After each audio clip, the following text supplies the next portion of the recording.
These are tales of danger and the pursuit of endless riches. Adventurers and heroes from all parts of the world charging into the unknown, setting steel and magic against the most impossible foes, with each time wondering if this would be the last. Storms gather on the horizon, and evil rises from the waters of despair. These are tales of endless adventure. These are the Awakened Fables. Welcome back everyone to the Return to Esturan online series. I am Dungeon Master Sam, and with me today are my players Addison, Luke, Michael and Rob. As of our last session, our intrepid group of people who are very moral and would never do anything questionably evil have gone through and been able to discover the final plans of the Necromancer, who they've discovered to be Yoris of House Molavart, a fairly minor house, and Yoris himself is apparently a disgraced son of said house, having been kicked out of the Mages Academy of the capital city. Now, as of the last session, they have discovered the location of his particular plans, and as it turns out, he has been constructing an immense undead construct formed out of undead flesh, vines, copper, and the magical properties of the spirit tree of the elven capital. Now, in taking on his particular compound, they have been able to burn down most of his buildings, as well as the guards who are there to look over the various peasants who were being used to help, let's say, reinforce the construct. They have unleashed countless undead hordes, and in doing so, one of them became the avatar of the storm and pretty much went blasting many undead things around. After getting into the base level of the construct through its right leg, they've been climbing up and managed to destroy its knee, causing the construct to topple over and has prevented it from moving any further. In the process, most of them, I'm fairly sure I got 3 of you guys down to death saving throws at one point or another, but you guys have successfully gone up the hollow insides of the construct's leg and are now located roughly in its hips. So, ladies and gentlemen, welcome to what may be the final session of this particular campaign. Guys, did I forget anything, or do you want to do a last-minute brag about anything you did last session just to set the scene for us? Good to go, Sam. Good to go? Excellent. The enslaved citizens would have died anyway. Absolutely, we made that decision, didn't we, Nero? We didn't make the decision. They died happy with the taste of freedom on their lips. That's right. Better to die on your feet than to live on your knees. The decision was made by the undead, who we just happened to let out. That's true. Huzzah, moral quandaries. We'll come back to that later.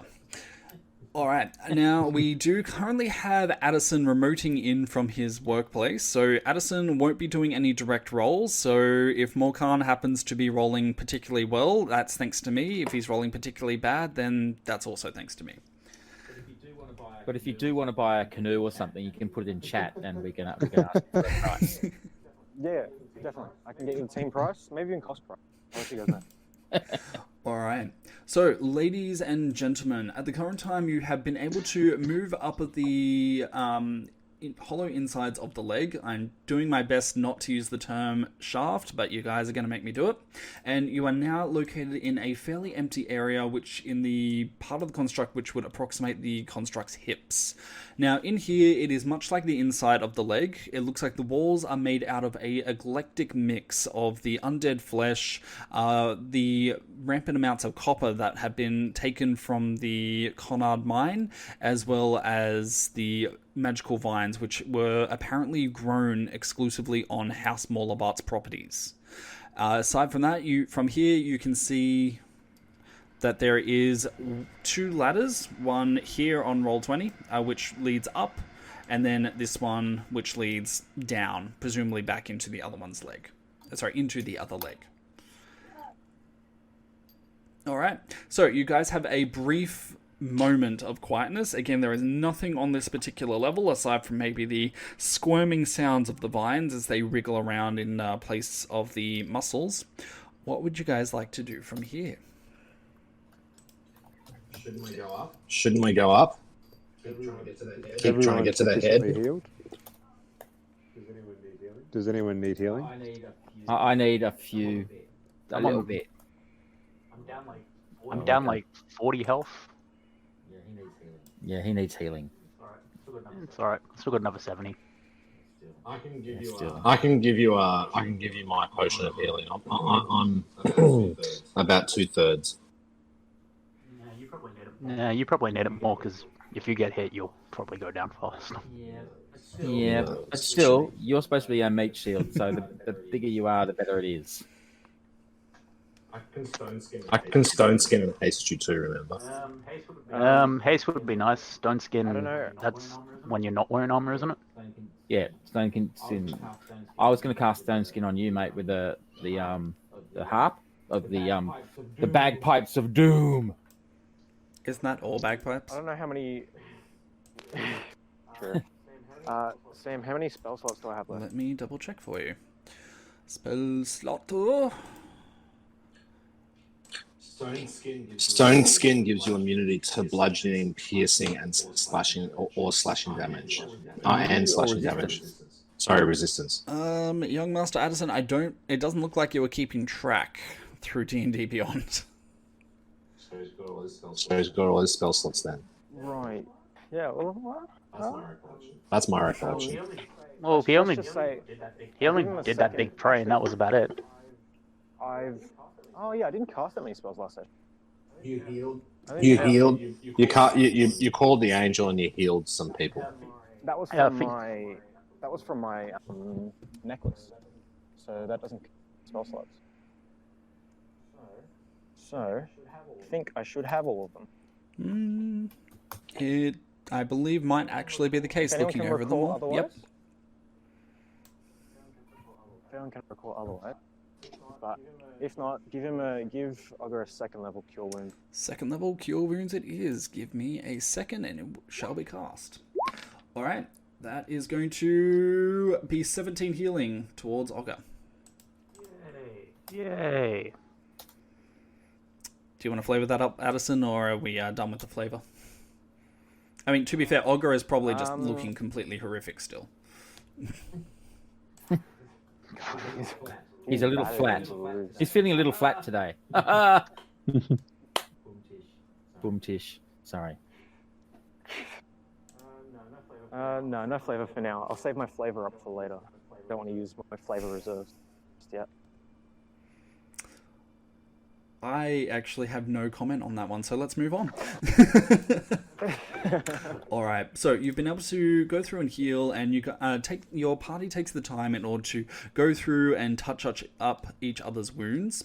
Olga, you are probably the worst off, as your previous experiences with the destruction of the leg has left you pretty banged up in pretty much every single form. We're talking concussion upon concussion and bruises upon bone bruises and rupturings and all that jazz. Fortunately, it seems that despite none of you guys being clerics, you do all now have a fairly decent amount of healing. Still want that cleric though. Next campaign. Maybe this necromancer will find the error of his ways and turn it into a cleric and join us. Well, I could try persuading him. I wish I could get that spell that I sent in the chat last week. It was like the atonement one. It's like, hey man, just done. That one. That's basically. Sam would totally allow that. Yeah, I mean he just has to make a saving throw. That's all. Yeah, but that would be the time that I roll a 1.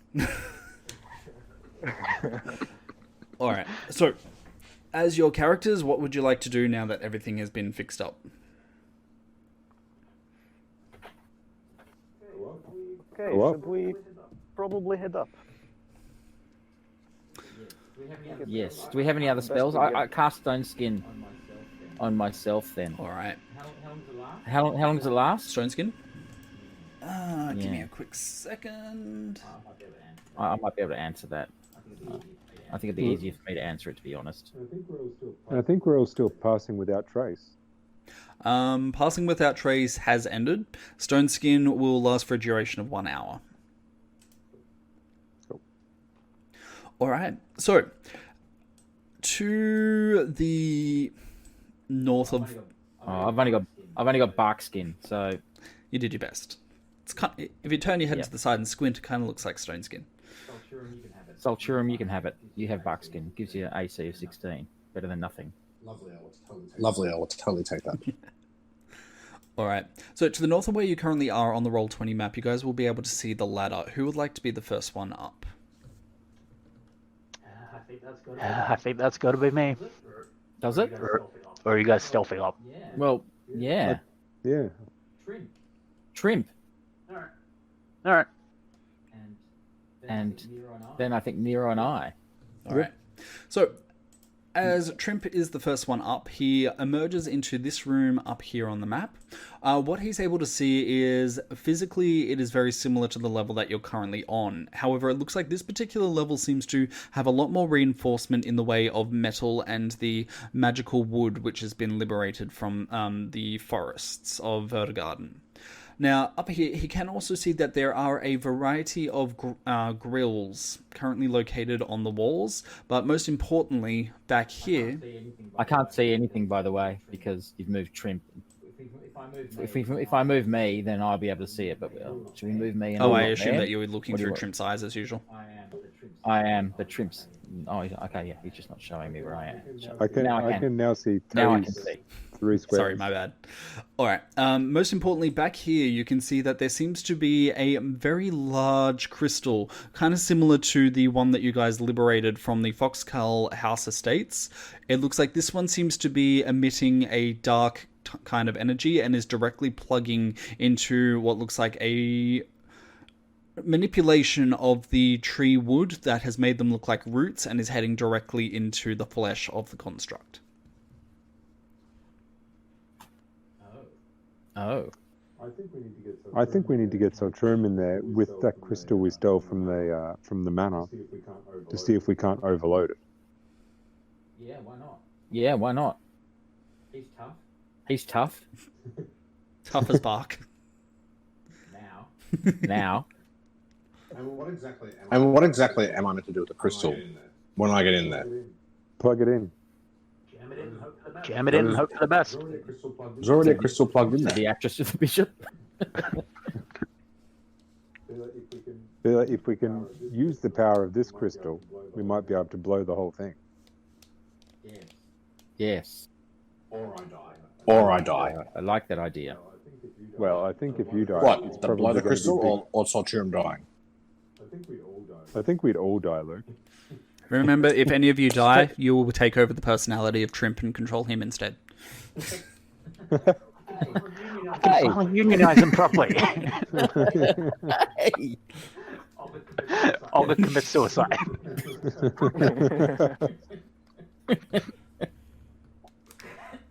Alright, so Solturum, are you going up or someone else? So all we can see is a very small room, basically, like a 10. What's that? 120 foot square room, right? Yes. And another ladder going up. So the central ladders continue to go up. Basically, it's just one long ladder. Okay. I'm going to send Trimp up one more level and see what he sees before we send anybody up. Okay, so you're sending Trimp up to the next level.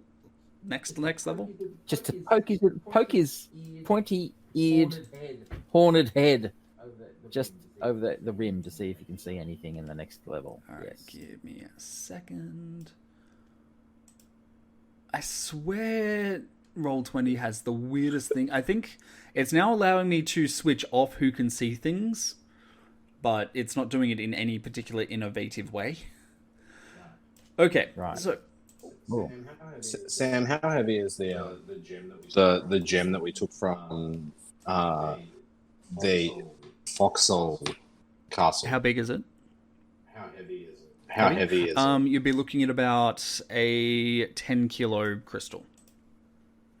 So it's rather hefty, but not unnatural. Sorry, not unwieldy. So 10 kilos or 10 pounds? I was going to go for kilos. Let's put that in pounds because D&D. I also have one quick question. How many minutes have passed since we did the last thing, and it all crashed? Since the entire construct crashed. I'd probably say maybe about 5 minutes, giving you guys about 5 minutes to heal up on the hip level. Cool.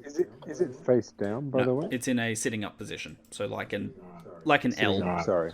Because one of the things I could do is go up and use Mage Hand to try and manipulate the crystal that's in the room to try and pull it out. Yeah. Was that Craig? No, that was someone else. All right. So Trimp is going a bit higher to see what else is up there. All right. So in this particular level, you can see that there seems to be a bunch of shambling mounds up here. So many undead soldiers who seem to simply be wavering back and forth. There doesn't seem to be any particular rhyme and reason, and even compared to some of the other undead, it looks like they have just almost seemed to be waiting for something. And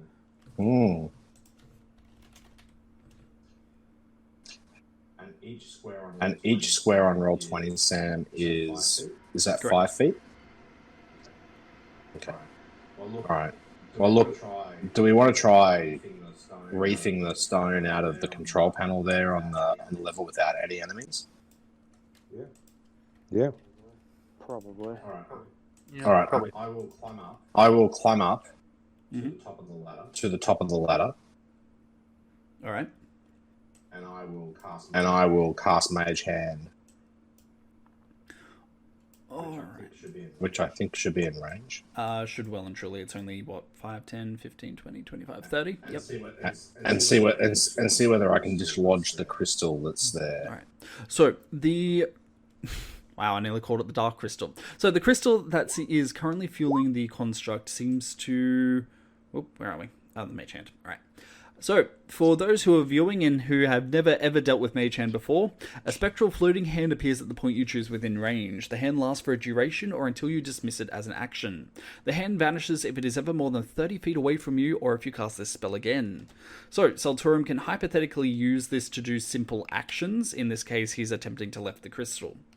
Now, it looks like this particular crystal has been secured rather firmly with some of the vines, as well as being fitted rather tightly with the copper, which has been wrought around it directly. It looks like you might need to have a bit more of a dexterous attempt in order to be able to pry it from where it was. However, first you would need to get through the metallic gate between it and you. Is it reacting to the Mage Hand? It is not. And the metallic. Sorry, I was just going to say maybe it's time for Nero. Could I get my iron bands of binding onto it? It's a potential. You won't be able to do so through the gate, but I'm presuming that you're coming upstairs now to look at it. Yep. I am. All right. All right. Iron bands of binding. I'm fairly sure it has a size thing, doesn't it? It does not. Okay. For that particular one, you might be able to do so if you are able to get directly up to it and place the bands of binding upon it. If you want to take that risk that there won't be any other effects, you may do so. Otherwise, if you open the gate and throw it from back here, then you would need to have a roll dexterity 18 to land exactly on top of the crystal in order to deploy it. Nero, I think you should investigate the gate first to see whether there's any traps associated with it or whether it is possible to open the gate. 21. All right. So, Nero, when you walk up and begin to investigate the gate, it takes you a quick moment to identify that there are currently some magical wards which are engraved directly into the gate itself. It looks like it may require magical help to suspend those wards while you handle the locking mechanism. Report back to Ciruimon that this is going to need the two of us. These magical wards. I can't deal with these. These Can't are a your problem. sleight of hand do that? Says a voice from down in the groin area of the construct. Oh my god. Hey, hey! So what you're saying is Tinkrit is speaking from the asshole. Did this thing's dick just give us a hint? No, Tinkrit's talking from the ass as usual. Brought that one home, Thank Sam. you. Well done. All right. Would you like me to have a try at that? I do think that Ciruimon could do an Arcana check, maybe to Yeah, I'll do that. maybe even to figure out what this thing's doing. Because if this is just powering the aircon, we should maybe keep going. Yeah, let me. I'm going to do an Arcana check, Sam. Wait, so Arcana on the gate or on the crystal? On the gate. On the gate? On the gate. So it looks like a simple destructive ward interacting with this particular gate without either suspending the ward or using the key, which presumably can fit into the keyhole, will cause a blast of magic to surge out and attack anybody directly in front of the gate. You can tell from the level of power in the ward itself that it would be quite destructive, but at the current time it would require a spell slot of at least 3 in order to suspend. But if you are willing to roll Arcana and get an 18, a spell slot of 2 will suffice. Well, I'm thinking. Do I get the feeling that just touching the gate's going to trigger this, Not. or does it need to actually be interfered with? It needs to be interfered with. Why don't we rope a spell book to it, climb back down the ladder, I'll flick a firebolt at it, and blow the fucking gate off its hinges. Cool. I like that idea. Well, Khan speaks from beyond. I'm shouting this down. drops one down the thing, and Nero, can you tie it up? Tinkrit catches it. Yeah, so I'll tie it to the All right. gate. Not in a survival check sort of way, but No, it's all good. You have, I'm fairly sure, ridiculous survival as it is, so. no. Shush. Yes, ridiculous. Yes, Ridiculous. Yes, ridiculous. Right. Unstated but high. So, you guys make the alteration, and Salturum and all of you clamber back down the ladder. Salturum, you throw the firebolt. Roll me the... Firebolt requires the aiming, doesn't it? Require. Yeah.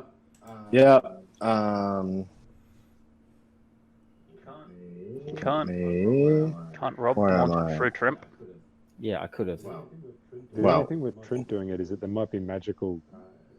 It might not just be fire that comes back. I'm just wondering if I should throw a torch at it and jump down, because I've probably got higher dex and I've also got that evasion skill or ability. You might have to, because it seems like I am not going to be able to cast this Well, I could cast from it. roll 20. Nope, you did just cast you it like 1, 2, 3 times. Oh, okay. Alright. Oh, let's take the best one. That would be the 13 is the... What? 4 times. Oh, sorry. Okay. I don't know. It just was not showing up on my screen at all. Nah, it's all good. So, Alright, so 13 was the first thing you rolled, which is going to be high enough to do it. So, give me a sec. 11. I should. Oh, this is a fun one. Okay. Da.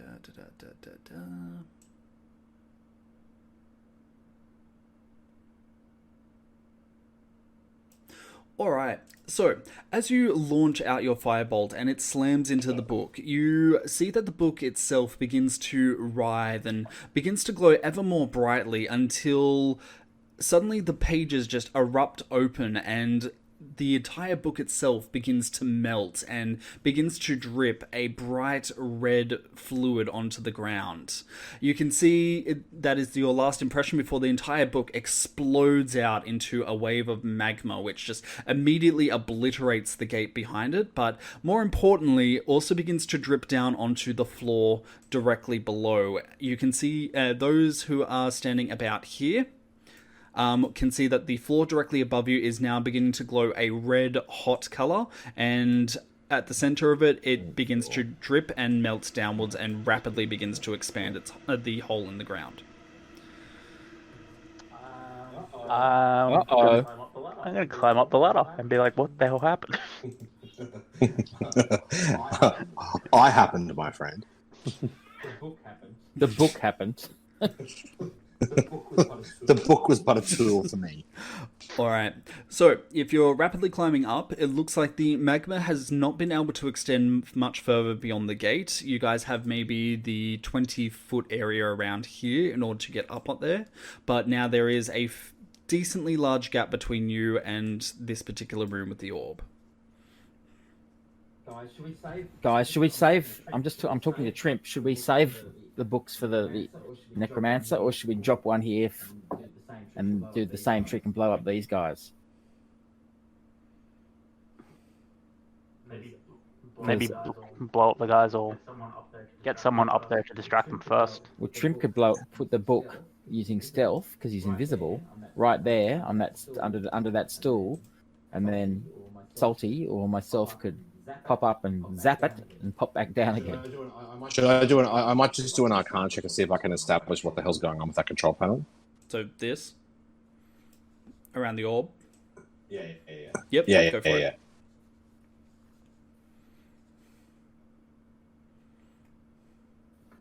Ooh, Arcana roll of 22. Very nice.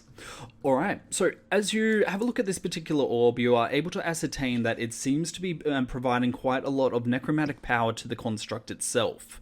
So from this end, it looks like it may be powering the magic that keeps the flesh together, and potentially the vines as well. If you're able to take care of that, there's a good chance you may be able to debilitate the construct at least around its torso.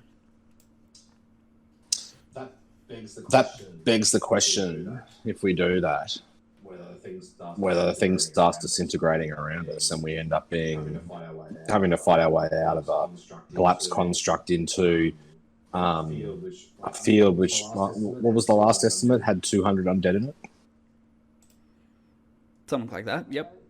I have an alternative option for escaping.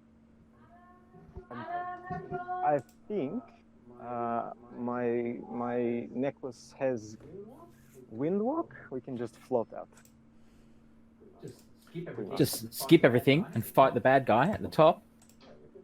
Yeah, we can also come back, destroy this. Well, it depends. Does this stop when we kill the necromancer? Nah, it kills half of the thing. Like it might make it fall over again. And I almost died last time I fell over. If we kill the necromancer, does the whole construct stop or not? The constructs stop at the moment because we took his knee out. If we take it. Okay. Another Arcana check, Sam?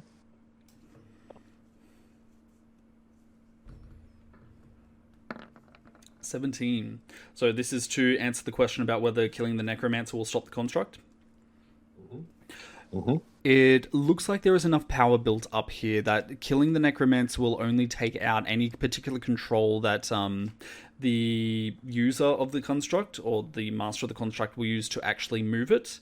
Functionally, it does mean that somebody else might be able to come along and co-opt the construct in its entirety and start this entire thing all over again.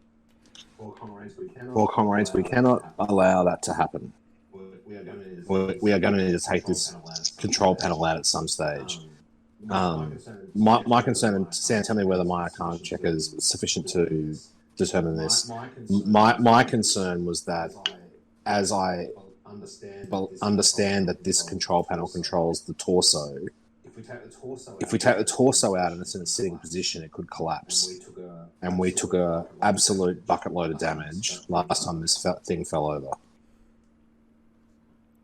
But we're at the hip now, so it's not a big fall. Whereas last time was a big fall. Well, you're not at the hip, but also, like, I mean, do we know what the result of taking out the energy, the life force or the energy or whatever it is in the torso is going to cause when it falls over?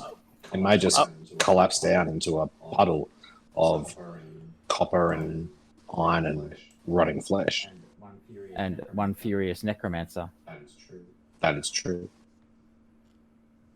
Well, I think for the greater good, the idea is if we destroy this now, then even if we fail in defeating the necromancer, he won't be able to use this thing. All right. Sam, is it possible for me to shadow walk across this? Yes, you will be able to do so. It is a bit of a tight fit, so if you do pop out, you might be a little bit stuck unless you shadow walk yourself back over. Can I roll an Arcana check to see if I can see any more magical wardings on the control panel? Roll me perception.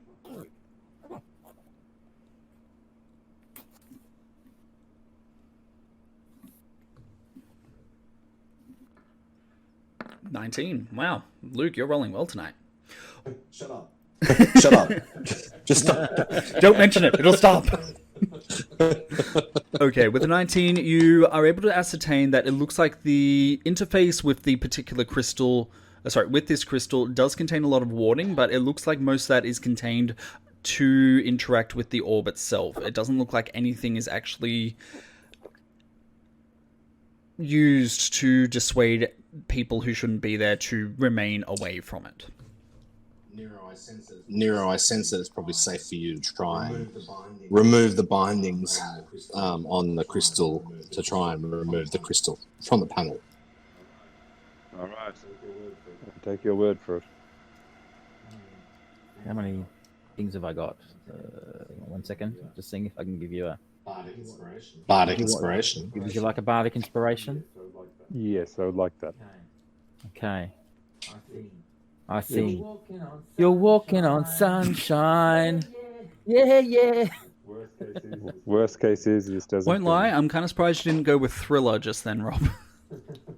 I just watched that with my kids last night. They were amazed and horrified. I prefer Bardic Inspiration delivered by way of the House Card song. I've been working on a song for Yoris. Oh, God. Yoris Morlavat. Well, I'm sure we'll... Yoris has some promising... Oh, It does. all right. Your ass. So we got a natural 20 for Nero. Michael, what was your question? I'm trying to figure out what it is that's going to kill me when I rip this thing out, and if I should use my iron bands on it. Now, come on, would I do that? Alright, so as you have shadow stepped over to this particular location, the closer that you've gotten to this orb, the more that you get a bit of a sick, depressed feeling. It feels like the sheer amount of necromantic energy that is contained within this crystal is enough that it seems to be influencing you even from standing by it. You get the impression that... So like high school. Kind of like high school. You get the impression that if you touch it without any protection whatsoever, there is a chance that the magical energies may begin to affect you. You may be able to weather it, but you don't know whether you want to take that particular chance. I encase it in my iron bands of binding. Alrighty. Flavor it up for us. You, what happens when you do so?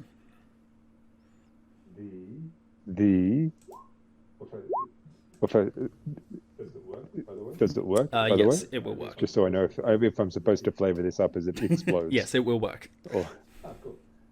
Cool. Reaching into my pack, I pull out the iron bands, carefully snap them around, and then hold them open around, and then just at the last minute, pull my hands away, and it snaps shut over it, and it falls to the ground. All right. Guys, Trimp says that the undead are moving towards the ladder.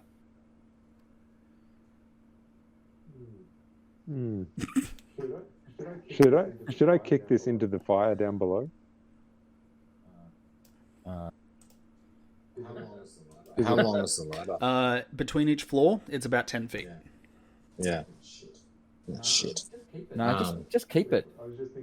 I was just thinking if I kick it down below, and if we're out of the way, it might act like a chimney and blow straight through. You mean up or down? So up, and if we were hiding in like these places, be out of the way of the blast. Yeah. Better get Olga off the ladder. I'm casting kinetic barrier around myself. I'm gonna brace myself with my shield pointed towards the ladder. So get it. I think everyone needs to get into these sort of alcoves on the ground floor.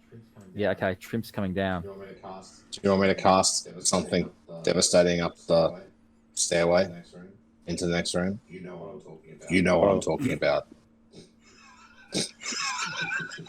The one that Nero always mishears.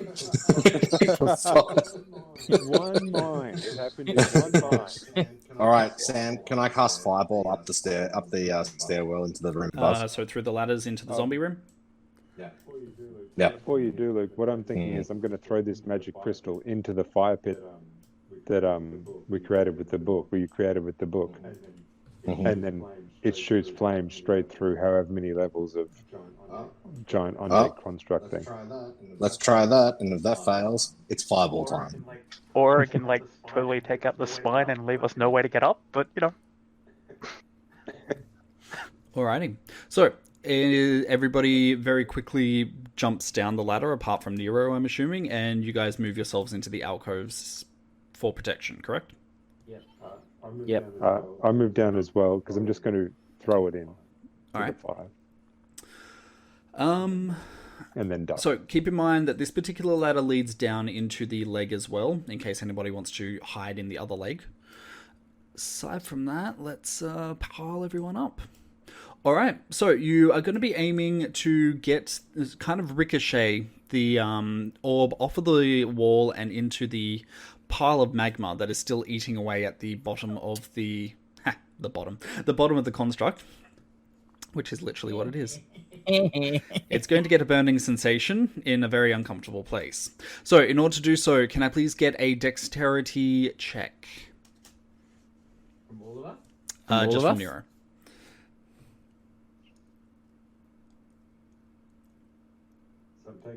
So I'm taking the and throwing it out of the iron bands. 16. All right. So you fling, opening the iron bands just enough that the crystal is able to slip out, ricochet off of the northern wall, and land with a thump on the ground here, where it just slowly rolls into the magma. You guys hear a quick blurp kind of noise as it goes into the liquid, followed almost immediately by the sound of rock cracking. That is the last thing you guys hear before there is an unheard explosion, and even from where you are, you can feel just pressure flattening you guys against the nearest wall as a explosion of necrotic and fire-type magic connects with this particular crystal, and it just completely blows through and begins to go through the path of least resistance up various parts of the construct that you guys are currently in. All right, so Nice image. thank you. Much explosion. So, in doing so, it goes Pretty colors.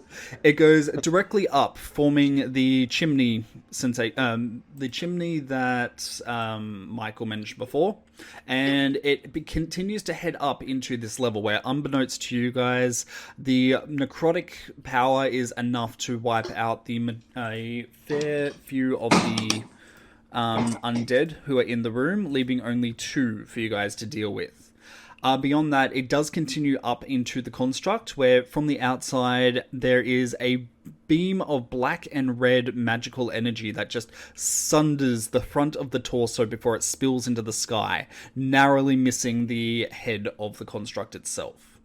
Now, likewise, the fire that is spilling out of the power continues to take the path of least resistance, and it is a close thing as it spills down the ladders into the leg, or in this case where the leg used to be, and also up the ladder hatches. Unfortunately, this does completely obliterate the ladders in full, so you guys will need to find other ways up it.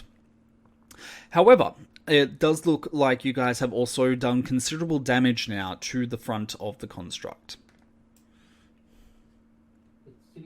It's sitting down, right?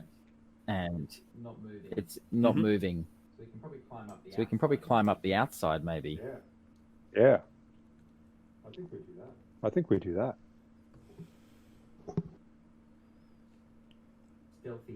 Stealthy like. You just go fast, Olga. All right. So you guys would like to try and get to the outside and climb up it? All right. Yes. No, definitely not. So, everyone has seen my athletics and acrobatic checks in the past. How do I get up to the room where the undead were? So you still have the hatch. Can I? How far above is it? It's about 20 feet. Well, I can misty step that far. So, can I look up the thing and see it? Is it visible? Into this room. Wait. Yeah. Can I look up and see a space to misty step to? Roll me perception again. I might have another idea. Mm. We could levitate someone up with a rope and then climb up the rope. There's 2 undead at the top. I could levitate Olga up there. And Yeah, I can probably take 2 undead. especially if I come with you. Yeah, I can carry you up there on my That's what back. I'm saying. I levitate you, carry me up, and let's kill him. All right. All right. Do you want to? Who wants to haste? Maybe wait until we're up to the big boss before that. Yeah, I don't know how many hastes you got left, but Okay. I think saving it is a good idea. Alrighty. So, who's being levitated up first? Well, Trimp will fly up first and have a look. So he's like the scout. And then Olga, I'm going to ride Olga's shoulders. If I can find myself. I think I'm beneath somebody. I'm there. This is exactly what the Union was fighting against, I might add. I'm not pleased about this, but after you blowing up the ladder, it needs to happen. So there's some OH and S issues here, and the Union is very concerned. Alright, so, Olga, where is Olga? There goes Olga. He's getting up there. Okay, Tinkrit has gone 18 into stealth, no worries. So, levitate. Olga, so, you ghost up the hatchway, Tinkrit on your shoulders, and as you emerge into this room, you can see that there are the 2 undead who look mildly scorched from the blast of energy that went up here.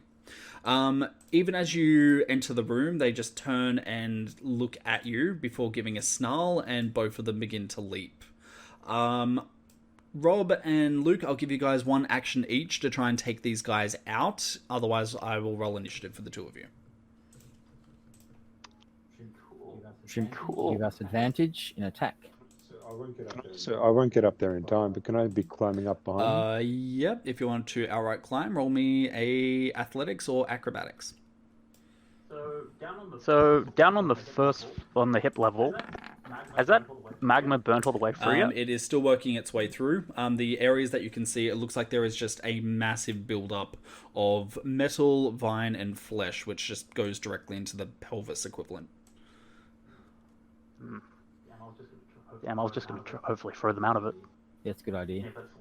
Yeah, but Ciruimon's still down the bottom.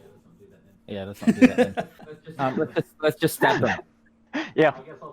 I guess I'll take the big guy then. Okay, And you can take the little guy. sounds good. All right. Do you want to go first? Yeah. After you, sir. My good man. So that's attack 1. How many is that rolling? All right. So you have rolled a minimum of 14 on 4 attacks. He has advantage, so. Oh, that's Yeah, what he's you got do. advantage. Okay, so first attack is 29. The second attack is a 26 to hit. A third is a 22 to hit. Natural, it's easy for me to say all of them have hit. for a total of 40 damage. I can guarantee you are going to wipe the big guy out. How would you like to do so? Did you have any extra for the little guy? Sorry? Did you have any extra for the little guy? Because if you knock down the first guy, you can do one of his attacks on the little guy. Yeah, did my second attack kill the big guy, or It's a third attack. Yeah, cool. I literally just make this guy into Swiss cheese, poking holes everywhere. Rat-a-ta-ta-ta-ta, splat. I can see the wall through him. Alright, so the zombie just gives a almost questioning blah kind of sound before he just topples to the ground, and the necromantic energies fueling him just flee. Alright, Rob.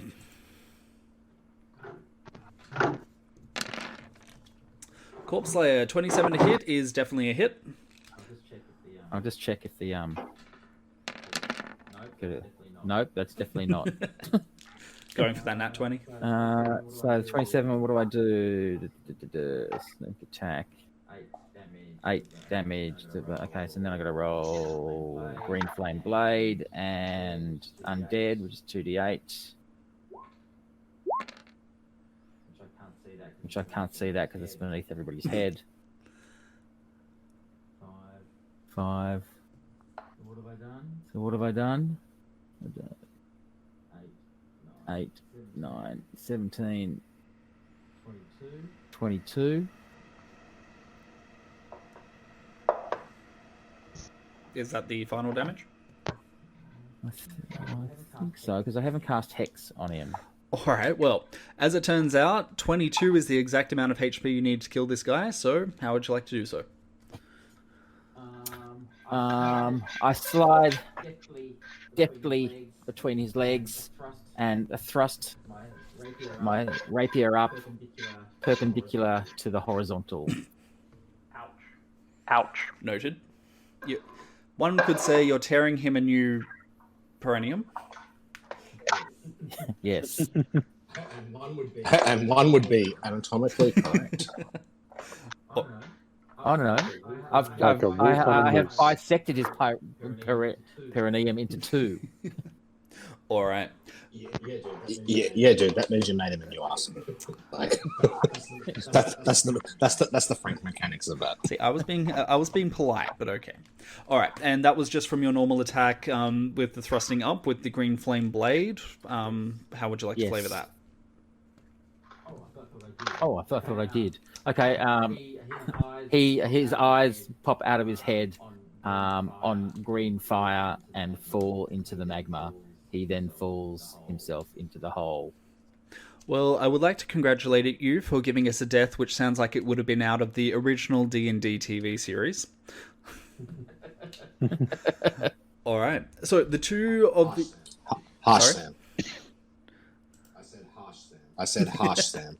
Oh, come on, am I lying? All right. So this particular level is now clear. Even as you look around, you can see that it does seem to be in a state of disrepair and is kind of covered in a layer of undead flesh, which is a bit more concentrated than anywhere else that you've seen of this particular level so far. Now, Tinkred and Olga, what are your guys' natural passive perceptions? 13.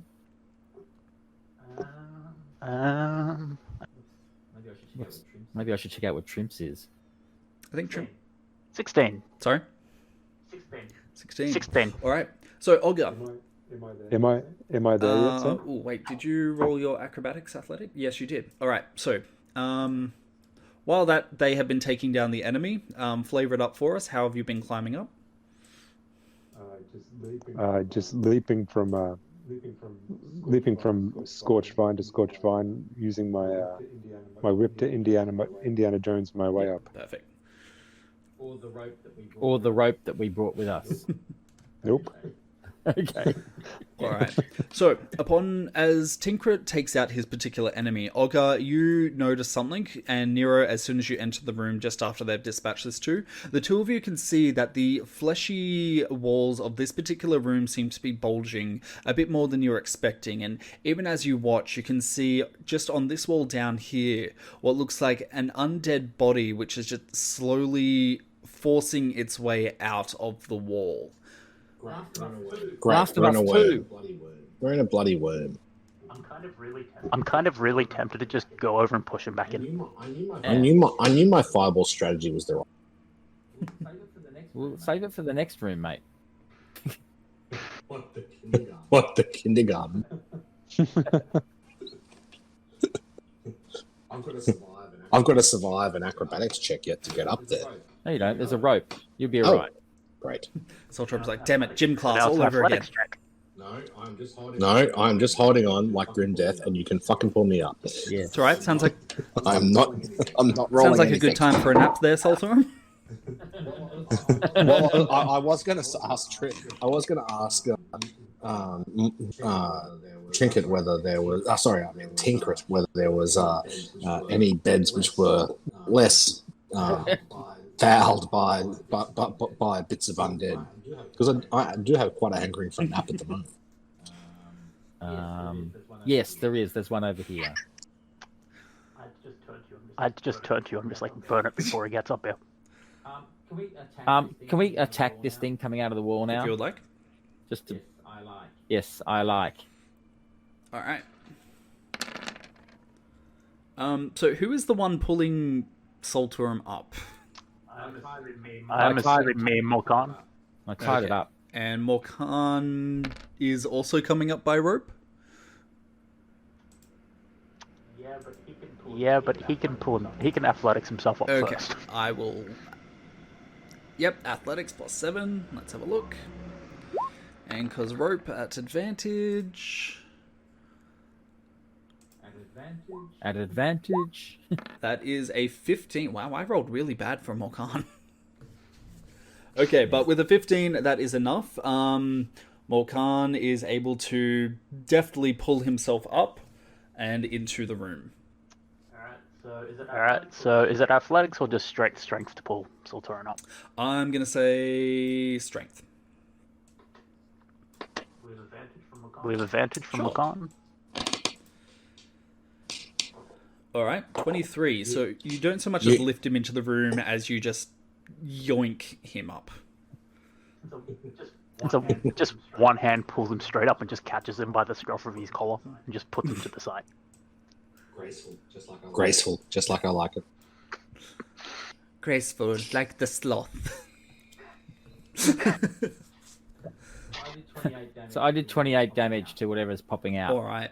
So, the thing that's popping out of the wall seems to be just slowly emerging out, and as you begin to stab into it, its eyes flicker open and it just gives a pained growl before it just abruptly collapses. As you do so, you slash across the walls, and that seems to release the creature, only for it to immediately collapse on the ground from your previous attack. Blended. Does it look like there are other ones? It looks like the walls around this room, there are various bulges which are currently in various states of sticking out of the wall. Even as you watch, the one that you have just attacked and opened up is slowly beginning to inflate once more.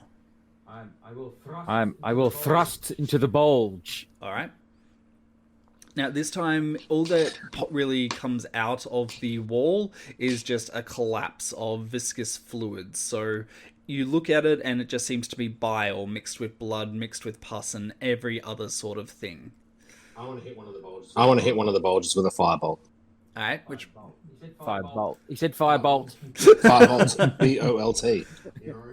Nero.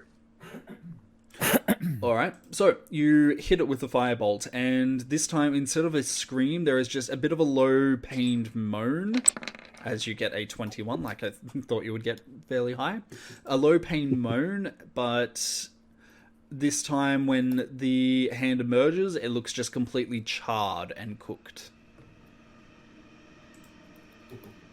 Oh, that's a good sorcerer laugh. I love destroying evil, my Lord Trinket. It's more of a warlock's laugh than a sorcerer, but okay. Well, you know, I'm thinking about your passing. Though we did hear him laugh like that before when he learned haste. And Addison, for our viewers, would like to confirm, how dare you, I've never rolled under 20 for athletics for Morkan. Lol. All right. So, it looks like this particular... just judging from the various bulges in the wall, you guys are able to ascertain fairly quickly that it looks like this room seems to be giving birth to more and more undeads, using a combination of the necromantic energy as well as the ongoing flesh that this construct seems to be made out of. So, it might behoove you to move on, unless you are able to find a way to stop it or seal off this chamber to prevent interference. You sure this is like shooting fish in a barrel? Yeah. If Can only I- this were like not you got your XP for killing things here instead of. I was about to say, remember, this is a milestone system, we can't farm. I've been camping here. That's right. Let's do a bit of grinding. The final dungeon grind. Can I? I did have a sensible question. Did you want to go first, Nero? I just wanted to investigate the room to see if I could figure out a way to stop this, All right. because it seems pretty gross. What would Yeah. Mine was aligned with that. I was gonna see if like where they're coming from. Are they coming from a pipe up above? You know, like a flesh tube or something. Well, where? That's what I was trying to ascertain. All right. What would you like to roll for that, Michael? Would it be perception or investigation? I'm willing to let you roll either, so long as you can flavor it. I think it should be investigation. All right. So I pull out my. Well, I've got my monocle on, and I'm just examining, looking for, trying to get my head around how this, all these tubes connect together, and if there's some sort of central point that I could just kill it with. Alrighty. So, as you have a look around using your monocle, which I believe grants you true sight, is that right? I'm happy for you to believe that, but it okay. doesn't. Where is it? It's the. I swear one of you got some sort of eyewear that... I did. I got a gem of seeing, but I traded. Oh, it in. that's right, the Neve's eye patch, yep. Okay, you have advantage on wisdom, checks that rely on sight. You're immune to magic that allows other people to read your thoughts or determine whether you're lying. Creatures can communicate telepathically with you only if you allow it. And I don't know what that means. Alright.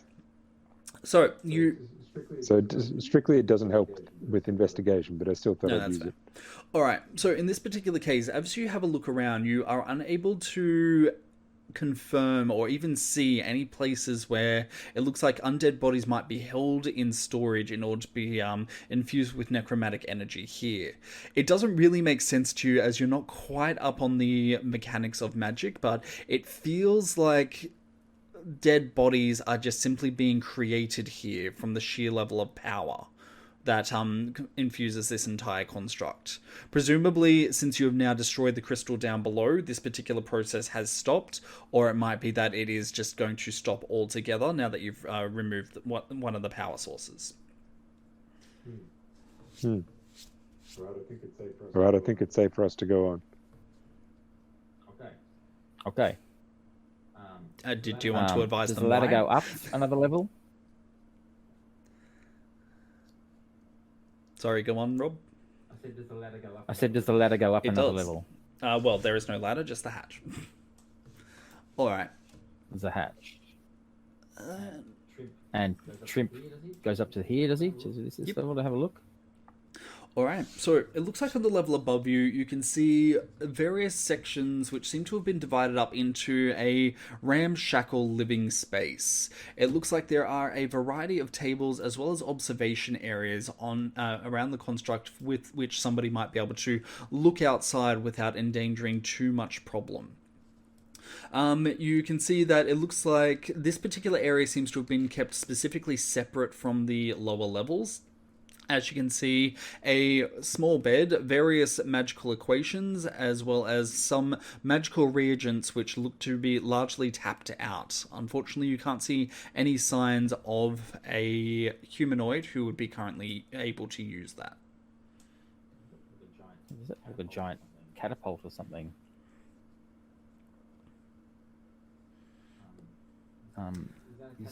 Is that a catapult? That is correct. Yes. So it would hypothetically be able to shoot through the front of the construct. Right. And do like the portholes like where eyes would be? Are we in the head? You are still in the torso, so hypothetically here leads directly out and blasts upwards. So we're in the nipples. So the portholes look out the nipples. Sure. And now my mental image of this construct is just like Austin Powers' fembot. That's right. Shrimp gives it a little bit of a tickle. So there's another level up. Sam, can I just roll an Arcana check to see if I can sense any magical wardings or magical items in the room? In the room above? Yeah, the room where... Well, am I there No, yet? Sorry. nobody's in the room. Not up in this room yet, Okay. unless... No, only Trimp. Okay. I'll wait till I get up there. By the way, Trimp can see invisible. Yep, noted. Okay. Glad I didn't take that spell. Yes. Guys, I'm thinking about doing the Return of the Jedi thing and firing the catapult thing into the floor and destroying this thing even further. Why don't we shoot it straight up and hope we hit the necromancer? That's an even better idea.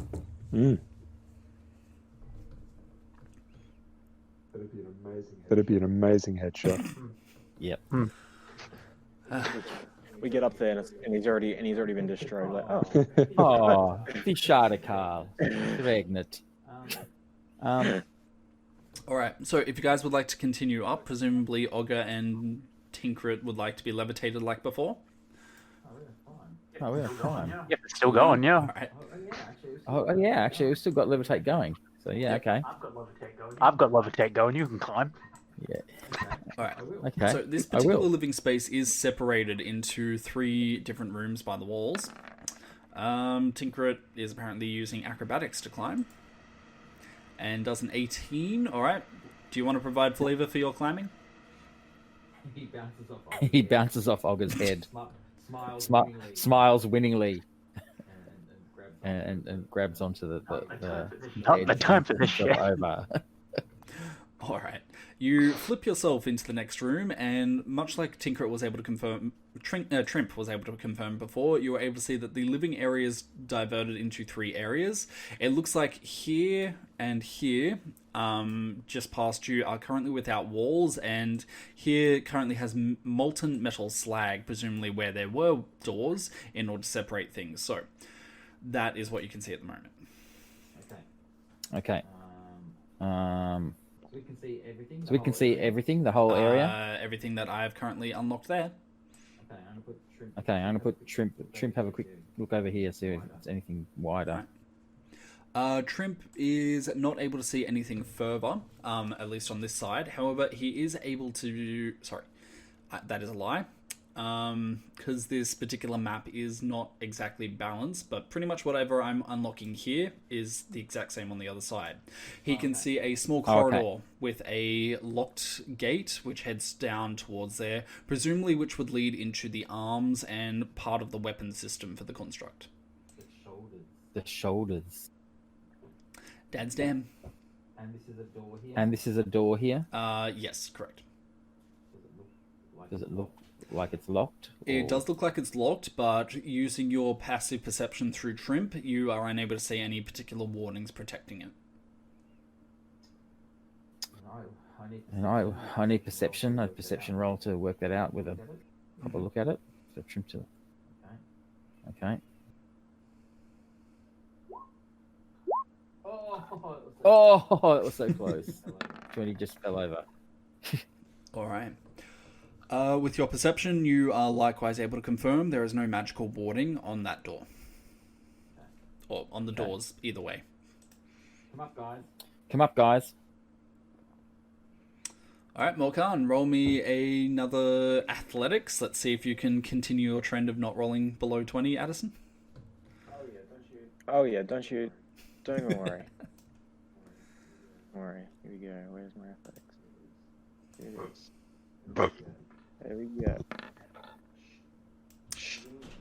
Well. That doesn't That looks like a 13, Addison. manage. How do you spell hubris? However, that would be with a rope anyway, so you can roll advantage. Yeah. That's right. That's what I thought. Well, that's a 90. Close enough. Round up. Alright, you are able to move up, no problems. Salturum, I'm assuming, is just again going to be yoinked up, and Michael, you're going to be rolling a... Yep, Acrobatics. that's it. I nearly went with athlobatics, and I'm like, well, no, that's not a thing. That sounds like a 90s... No, Salturum will not be yanked up. Sounds like a 90s exercise aerobics show. I'm going to teach you guys athlobatics! Okay, and yes, you are able to jump in. Again, feel free to flavor that however you would like. Again, bouncing with the Indiana Jonesing. Like I say, I've got this whip. I keep forgetting that I have the whip, and it's and between that and my my rope of entanglement, I make my way up. Excellent. And Olga, do you want to flavor up pulling Salturum up, or? Seeing as I only got a 9, I didn't do too good of a job. After all this climbing and that big fall, I've probably dislocated my shoulder a little bit, and it's just hurting as I'm pulling him. He bounces along the walls a few times. This is so humiliating. It's hard to pull someone up when you Then get fit, jeez, man. when you're two-dimensional. Fine, stop. Oh, god damn it. That was blessed. Guys, give me a second. Where's my kill wounds? It's not prepared? Oh, no, there it is. Stop complaining. Slaps you on the shoulder, there's a popping noise, and your shoulder goes back in. Alright. That's 3 for the athletics from Salturum. Are you sure you don't want to go with my 9? No. I just It's got advantage because of the rope. Advantage. Come on. I guarantee you that will not help. Come on, you can do it, man. Roll You can a do one, roll a it. one. Come on, salty old boy. Oh, that's the best athletics I've At a ever 12, rolled. actually, yeah, I think you're right. Alright, you are able to brace yourself and, for the most part, keep away from the worst of the bangs that Olga does in pulling you up the through the hatch. You do, however, nick yourself a little bit on the metallic floor as you're pulled over the edge, but not enough that you will be taking damage. That is a refreshing change. Alright, so what would you guys like to do on this floor? Well, can I roll an Arcana check just to see if I can sense magical wardings or any magical artifacts, documents, anything like Go that? for it.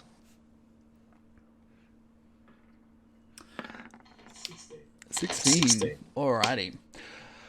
So, as you begin to have extend out your magical senses, you can sense an overwhelming level of magic, not within this particular room, but directly above you in presumably the head of the construct. Even as you look up, you get the sense that there seems to be an overwhelming amount of protective wards around the outside perimeter of the head, presumably to try and protect it and any of its inhabitants, but in addition to that, you can also sense what seems like an anti-teleportation ward. It doesn't look like the necromancer is wanting anybody to be able to teleport in and possibly grab him. Didn't we, Morkan, didn't your deity put an anti-teleportation ward around the head? She did, so he could not escape, and so no one could come in to get him. So yeah, I guess it works vice versa, but for the most part, it stopped him from escaping. Alright. Hey, Lord Tinkrit, do you want to send Trimp up to see what he can see going up through the neck to the head? After, of course, you've returned the Jedi, yes. Alright, in that case, guys, do you want to take a quick 10-minute break? We've been playing for an hour and a half, that way we can do the whole separate things into 2 parts. All right, so be back at 9:30 and we should be good to go. Craig, I need to banish you. Thank you. Leave, Craig. And Back. now it's probably going to be just my luck that the recording of OBS, for whatever reason, cuts out after here. So let's hope that's not the case. All right. Now recording. All right. So you guys are currently in this room. Where would you like to go from here? Well, I don't think there's any point going down the arms, guys. The only way is up, my friend. Not unless there might be more crystals in the arms. I'm not saying we should, but that would be the only reason to go into the arms. Trimp can, of course, have a fly down. He's going to have scout ahead, as has been his wont. All right. So Trimp's going up or down into the arms? Oh, no, let's have a look up, I think. I think the trouble is most likely to come from the arms. Would you people concur? I mean, from the head, rather. I agree. All right. So Can I use these tables to like block off the entrance to the arms if just you'd in like, case? sure. I've got some spikes as well. You can spike the doors. Do I need to do a strength check for that? No, I'm just going to give you that one. I feel like I got that. Table. It looks like every table that I can access through roll 20. Oh wait, no, there's one that kind of fits. Every other one was like Knights of the Round Table-esque. Neat. Nope. Alright, that's a 1. And that's a 2. Alright, perfect. Okay, so you are able to completely block off the arms using the tables. I don't know where my brain just went then. I nearly said that you were able to block off the arms with the potatoes. Anyway, moving on. This isn't the House Conard mission again, all right? There are no potatoes here. Considering I'm fairly sure Tinker probably still has one of those potatoes in his pocket. It was the secret weapon all along. You just didn't know.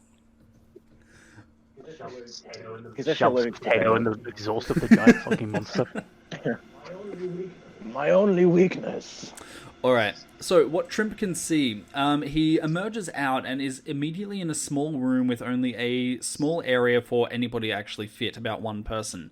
There is immediately a locked gate, which he is unable to go past. Does the ladder go up another level? Let me double check. There is... After he climbs out of the ladder, it looks like there is still a ladder which would continue on. However, it has been locked and is behind metal walling. So this is not the last of it. And there's no way we can get outside. Sorry? There's no way we can get outside. The part of the giant that ripped open, we can't climb through. You should be able to do so. You can go out here and then climb up to the head. Whether there is any method of entry into the head would be the question. Nero, I did a check on this. I did a check on this Nero, and the entire head is surrounded by very intense water. Various what? Warding.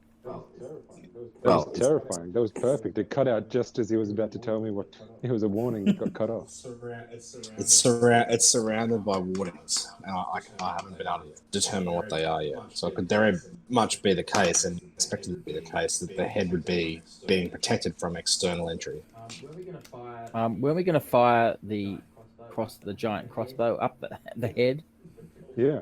Does it tilt that far up? Well, it does if Bolt and Ogre and Morkan say it does. Well, hear me out. We launch the bolt first, then we launch Tinkrit in the hole before parades. What are these things? I'd like to see you try. Do or do not.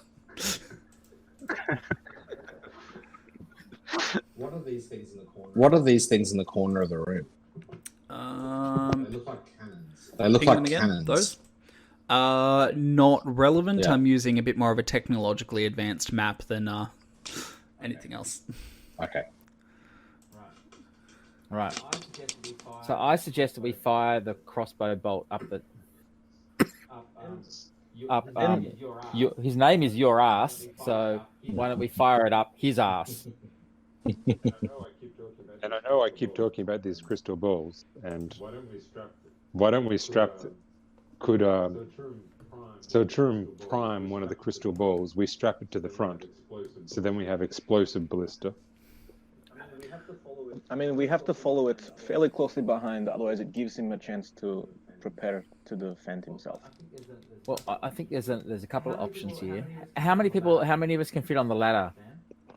Only one person. Sorry, 2 people would be able to be on the ladder at a time, and then the landing there, you'd only be able to fit one person in there. Nero, do you want to investigate this door that Trim stuck up? Yeah, the one other question I had was, does this thing have a... Do I remember it having a mouth? I thought it had a mouth. Yes, it does have a mouth. We're not at the mouth yet, are we? We're at the shoulders, which is very near the mouth. So I'm just wondering if maybe... Like, I would be happy to climb outside and go in through the mouth. There's portholes here, aren't there? Yeah, but there's a bunch of warding around the head, so... That's against teleporting and... I don't know, like, it's meant to be around the mouth. No, it wasn't just teleporting. But wasn't the warding set up by Morkan's goddess? No, there was warding to stop people teleporting in, and Morkan's goddess was there.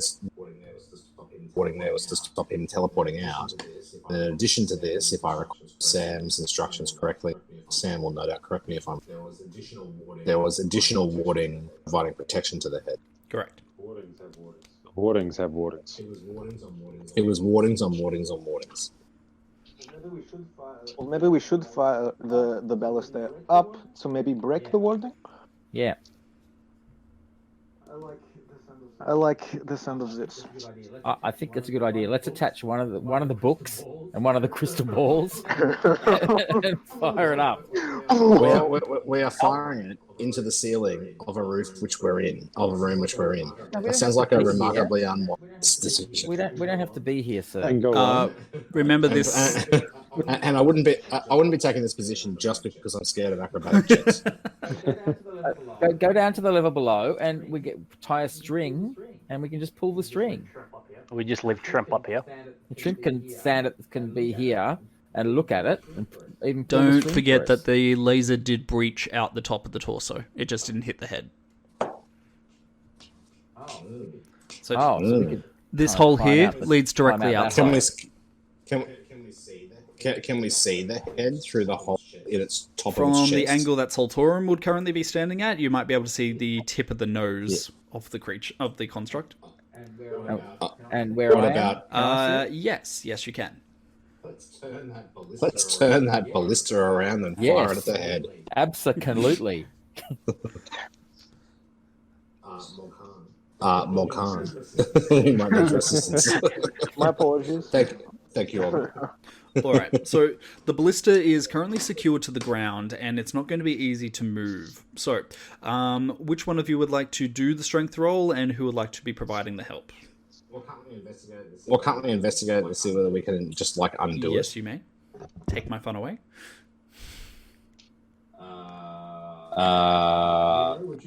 Nero, would you come over and have a look at this, please? I got a halfling nat 1.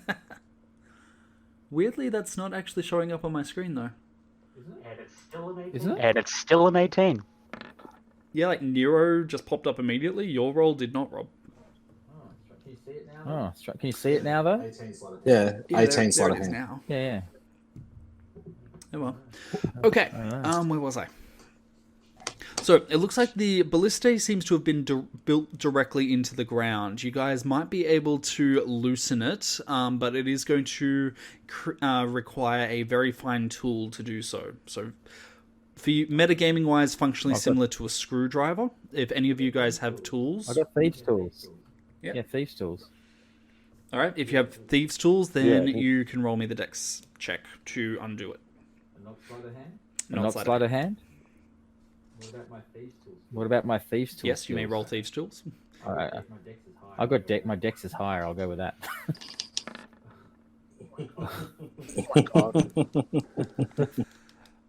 All right. just for the sake of what thieves tools were. Let's have a look. There you go. So you would have gotten 25, but you did a dex check, which is 11. No, actually, you rolled dex save. Nero, are you able to have any? Rob, you rolled a dex save, not a dex check. Oh, Say, roll, dex check. and what is that? Is that just +3? It would just be your dexterity modifier. Yeah. Okay. I just want to. There we go. Let's have a look. Still better. 16. Yeah. Okay, excellent. All right, so with the 16, you are going to be able to succeed. Flavor it up for me. How do you use your dexterity to undo it? I take out what do they call this? I put goggles on. You know those ridiculous goggles that jewelers use. Oh, I lend you my monocle. Oh, the monocle. Thank you. I pop that on the end of it, and I get oh my god, I can't remember what it is. The doctors, the heartsmith. What are they called? The what? A stethoscope and a stethoscope. And I go easy, easy, gently, gently, and then I unscrew all the bolts. Like I'm in Ocean's 11. I feel like me and Makan are just standing there, just holding the weight as he's doing this. Pretty much. Don't worry, guys. You get to do the fun part. Bolt is helping All right. too. So the two of you should now be able to lift the ballista with only minimal problems. So roll me strength at advantage, one of you two. You can do it, Luke. I'm getting to it. I think you got a +5, yeah. All right. Yeah, 21. Yep, you got a double 21. Kudos. All right. So with that, the two of you are able to lift up the ballista and pretty much just do a 180, and you're able to angle it so it's now pointing at the head of the construct. Now, do we want to fire it when we're still here, or do we want to fire it when we're out of the way? Do we want, like, remotely? What do you guys want to do? Well, can Trimps fly out now and then you can use Trimps' eyes to aim it? Yes. Therefore, yeah, make us hit it, hopefully. Yep, I can do that. I think it'd be too heavy to fire remotely. Like if I could use sleight of hand to set up something. That's not an issue. Oh, yeah. 5 hours later, he's just set up one of those really complicated breakfast machines. It's just a bunch. Said we Yeah, get you guys take a short rest and Just a bunch of long matchsticks. We put down a tower of dominoes. Eventually we get there. How's it go up the ladder? I don't know. Just does. all right. Do you want me to roll sleight of hand to set up remote? Then? Sure. Let's go for it. 27. Look at that. I'm so surprised you passed. All right, flavor it up for me. What do you set up? I pull out string and wire and some gaffer tape, and I attach it to the trigger through some loops and the crampons that I invented earlier in the adventure.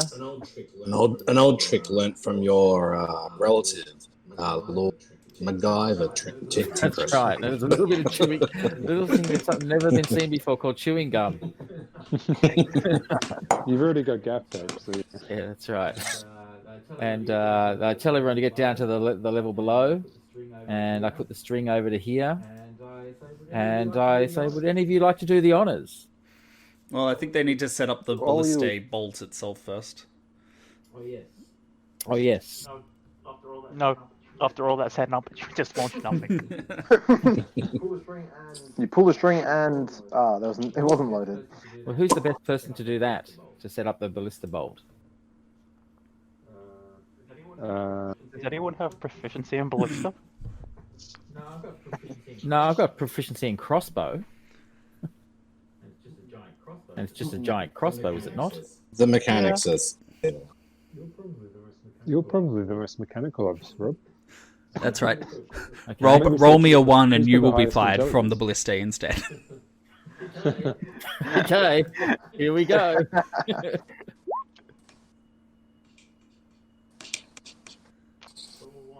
Still a 1. It's just a 31. 31. All right. So you're setting up the ballista, so it is going to be impacting into the bolt, into the head of the construct. You are tying one of the books to it, I think you said? Books and the crystal. Books and the crystal. As in the Foxcall warding stone. Yep. Yes, I think so. Alrighty.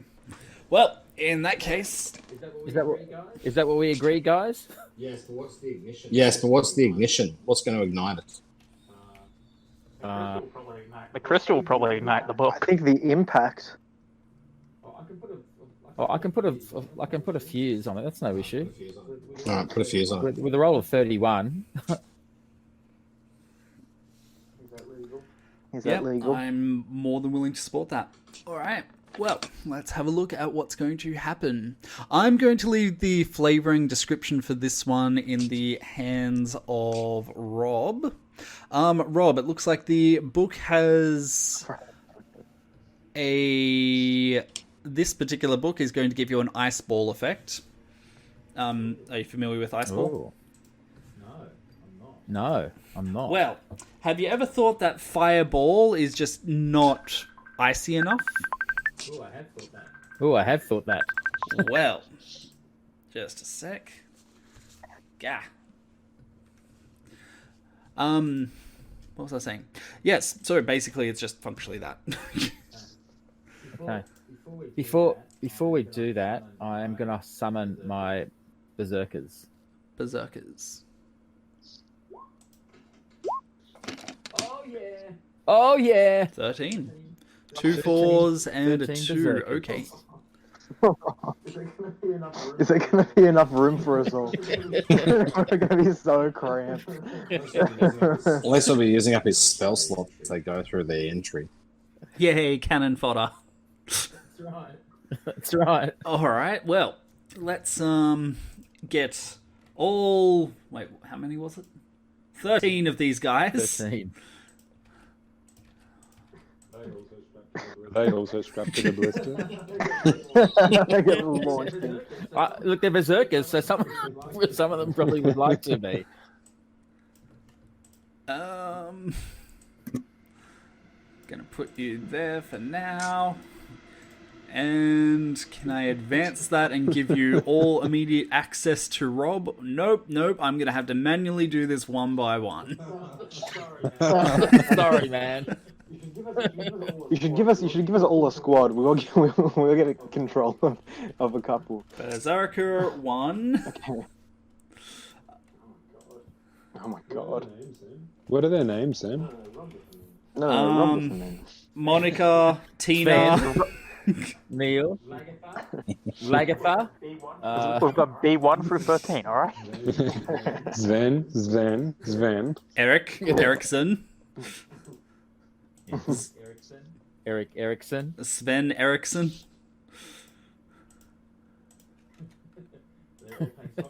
They're all playing soccer. There's 2 on the bench. Now, I can't promise that all of these are now under your control, Rob. I might have accidentally given Nero 1 or 2. I can't seem to move any of them. Hey, what? Oh, there's one. I can move a group of 2 good. there. Ah, what do you know? I have the option to give all of you guys access to move them. I don't think I can And move my any next of challenge will be to make sure that you can't move the table. Okay, now the next thing I want to do is to pick the lock upstairs so that we can get in. We can attack from through the mouth and through the thing. So I think we might send them through the upstairs, and then through that gate, and then we'll go through the mouth. What do you guys say? Sounds good. I would like you guys to pause for a moment and just contemplate the sheer absurdity of the fact that 13 Berserker Vikings have just spawned in this construct. A necromancer is just suddenly surrounded by these Vikings going, where the hell did you all come from? Wait, are they upstairs with him? No. Or... I imagine they all act like this guy.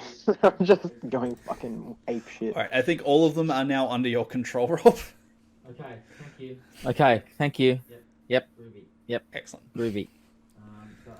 So I'm gonna pick the lock up here before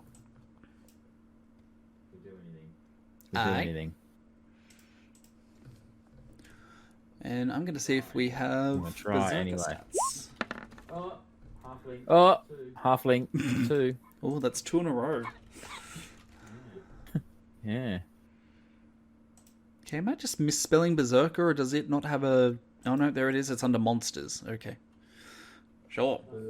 It's Berserker. That's the thing that tricks people instead of Oh, no. Berserker. No, I'm anal when it comes to spelling, I know.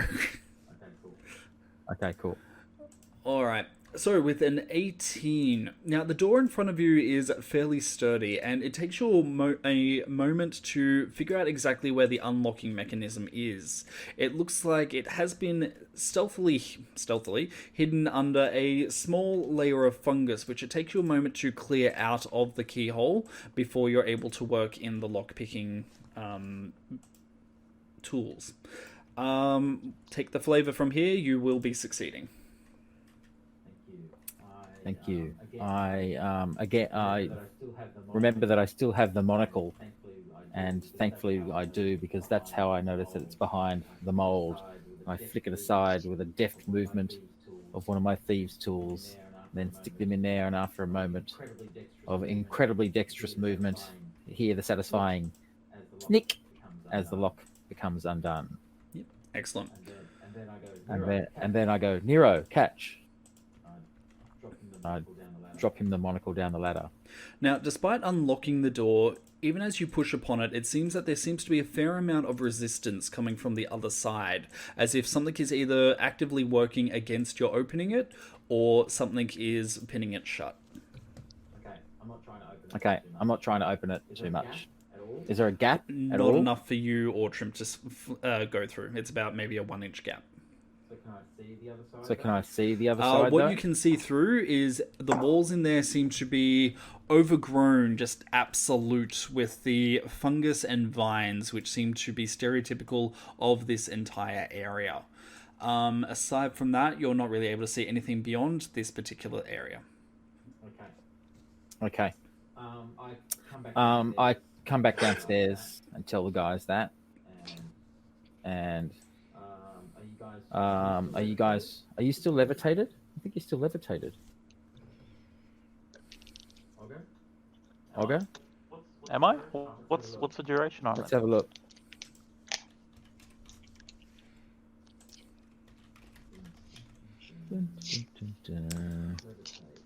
Levitate duration is 10 minutes. Yep, you guys are still good. You're 10 about minutes. to run out, though.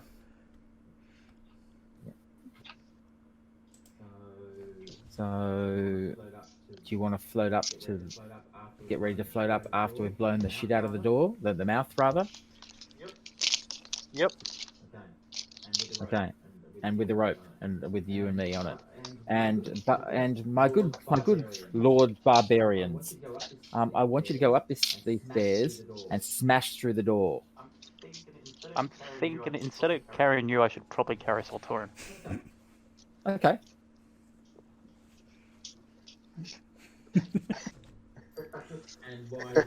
And why is that?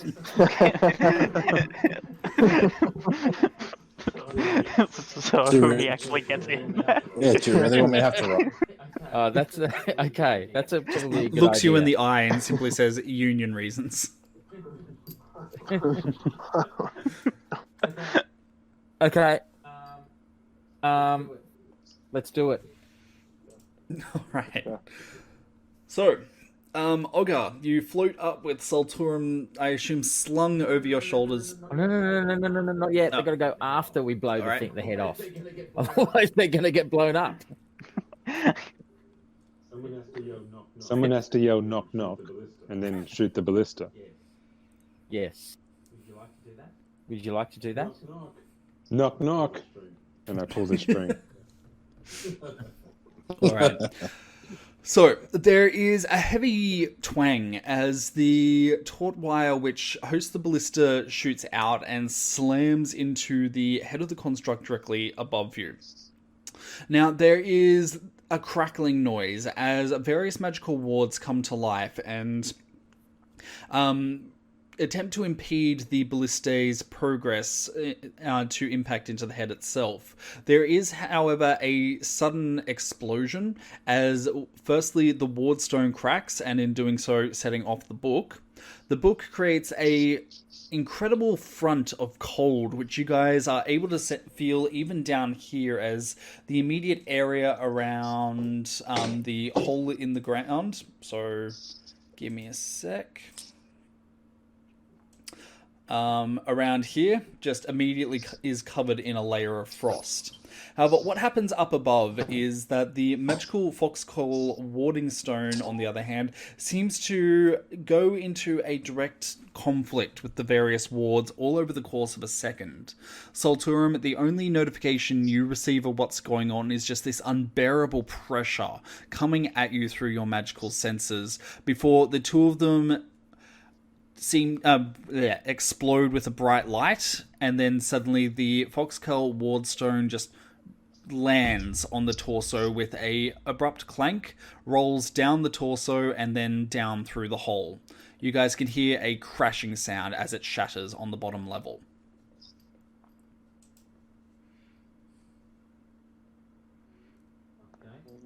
Okay. I think it's time to go. So it didn't work? No, did it? Did we blow a hole? In the ward? I don't know. You guys gonna check? Yes. Yes. Barbarian, try and smash down that door. Pulls Salturum off his shoulders, smacks Salturum against the door. Oh wait, no. You said barbarian. No, I said barbarian. I sent my little barbarians up there. Excuse me, they are called berserkers, and how dare you appropriate that name? Apologies. All right. Let's have a look here. So the berserker that you sent up apparently just rolled a 6 in strength. All right. Berserker slams into the door full body and simply bounces off. He gets up with a look so offended it's almost as if the door just deliberately insulted his mother. However, You wouldn't want to do that. I said you wouldn't want to do that to a berserker. The one behind him, on the other hand, just laughs at him and just shoves him out of the way and attempts to make his own attempt. And gets a natural 1. Okay. How can I get a nat 1 out of... Your berserkers are useless. Tinkret, the berserkers are useless. I can see why you haven't used them. Okay, the door is actually a pull, not a push. We just zoom in on the berserkers. It's actually, the minions just dressed in Viking helmets. Bjorn was a Viking. Crap, how do I get a 4 for opening the door? Sword. How do I nat 1 and open door? Oh, specifically, do you want to save this one, or do you want to just let it go? No, just let it go. No, just let it go. They won't learn otherwise. That's right. He goes I've got a suggestion. He bounces off the door and falls down the ladder. All right. So what happens is, as he attempts to push open the door, a hitherto unseen ward apparently reacts to his strength, and it abruptly lights up, and the two berserkers up here get all the warning of 1 second before the magic is strong enough that they just get obliterated. Right. So, Sven, you're up. that went well. Lars? I feel at this point I'm talking to a few of the berserkers down below, just be like, so we need to unionize you guys after this? It's $15 a week, but you can spend it on tax. There you go. All right. Okay, he tries to smash the door down. So, number 3 I have rolled, and in contrast to number 2 who got a nat 1, this one got a nat 20. All right. Berserker not good with thinking, so Berserker punch ward, apparently powerfully enough that he's able to short circuit it and gets rid of and is able to destroy the ward. He then goes forth and pulls the door open. Off its hinges. Yeah, good enough. Off its hinges. Sure, Right. let's go with that.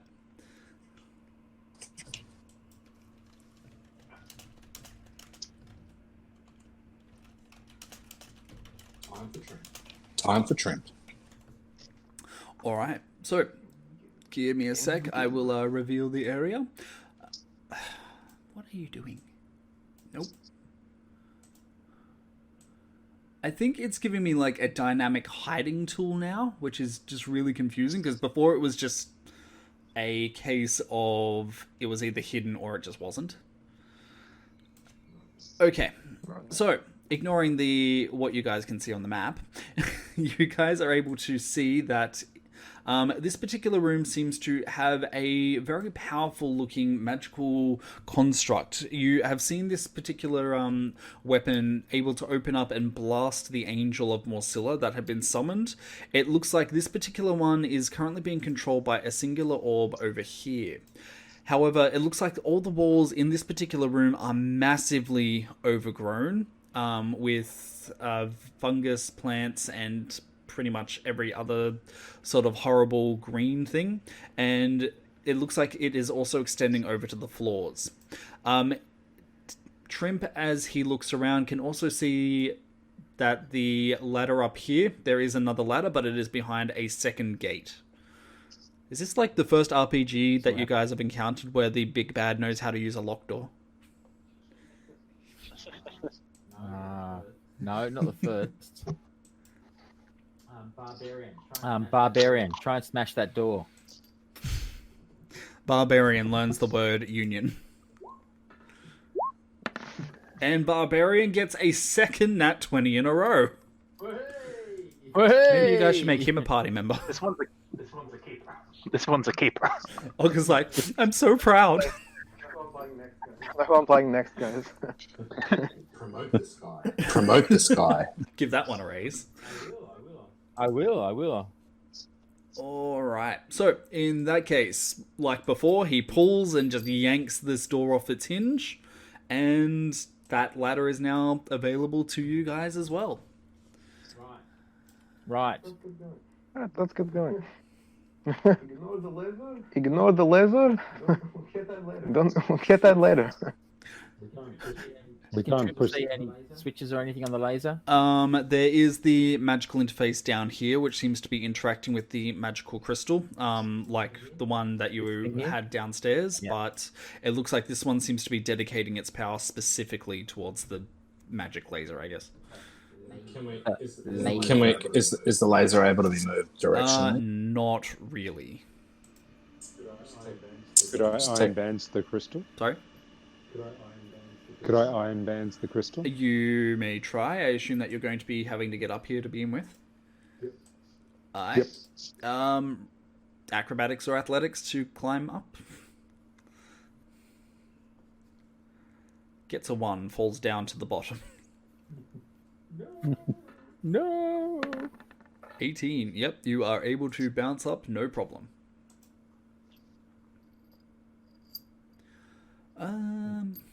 We do need another ignition for our last spellbook. Sorry? We do need something else to ignite the last spellbook. Yep. Alright, Nero, you're up here. That'll be fine. And, oh yes, you can walk up to this interface and wrap the binds around it. Roll me a quick dexterity check at advantage.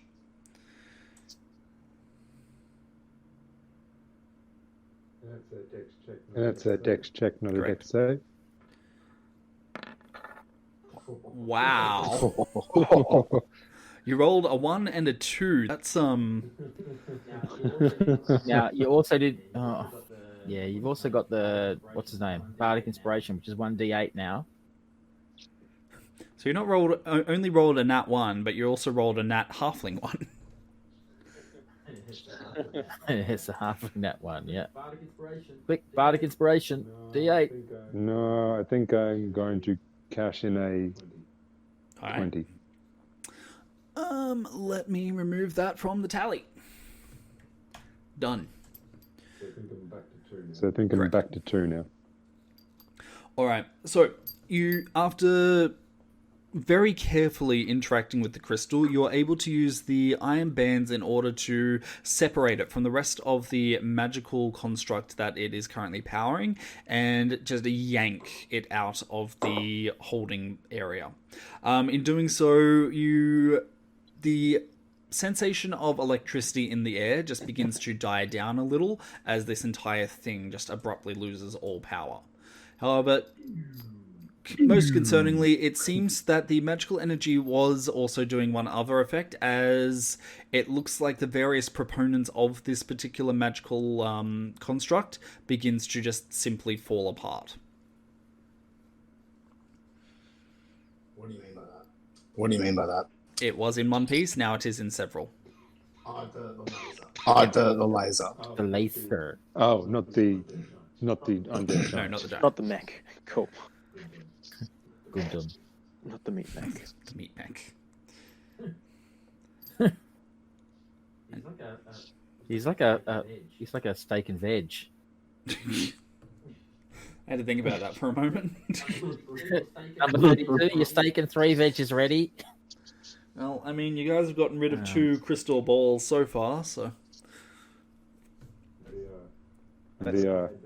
I poke my head down to the level below and throw it to toss it to Ciruimon. Here, I found this for you. Don't throw it to him. What's it do? Catch.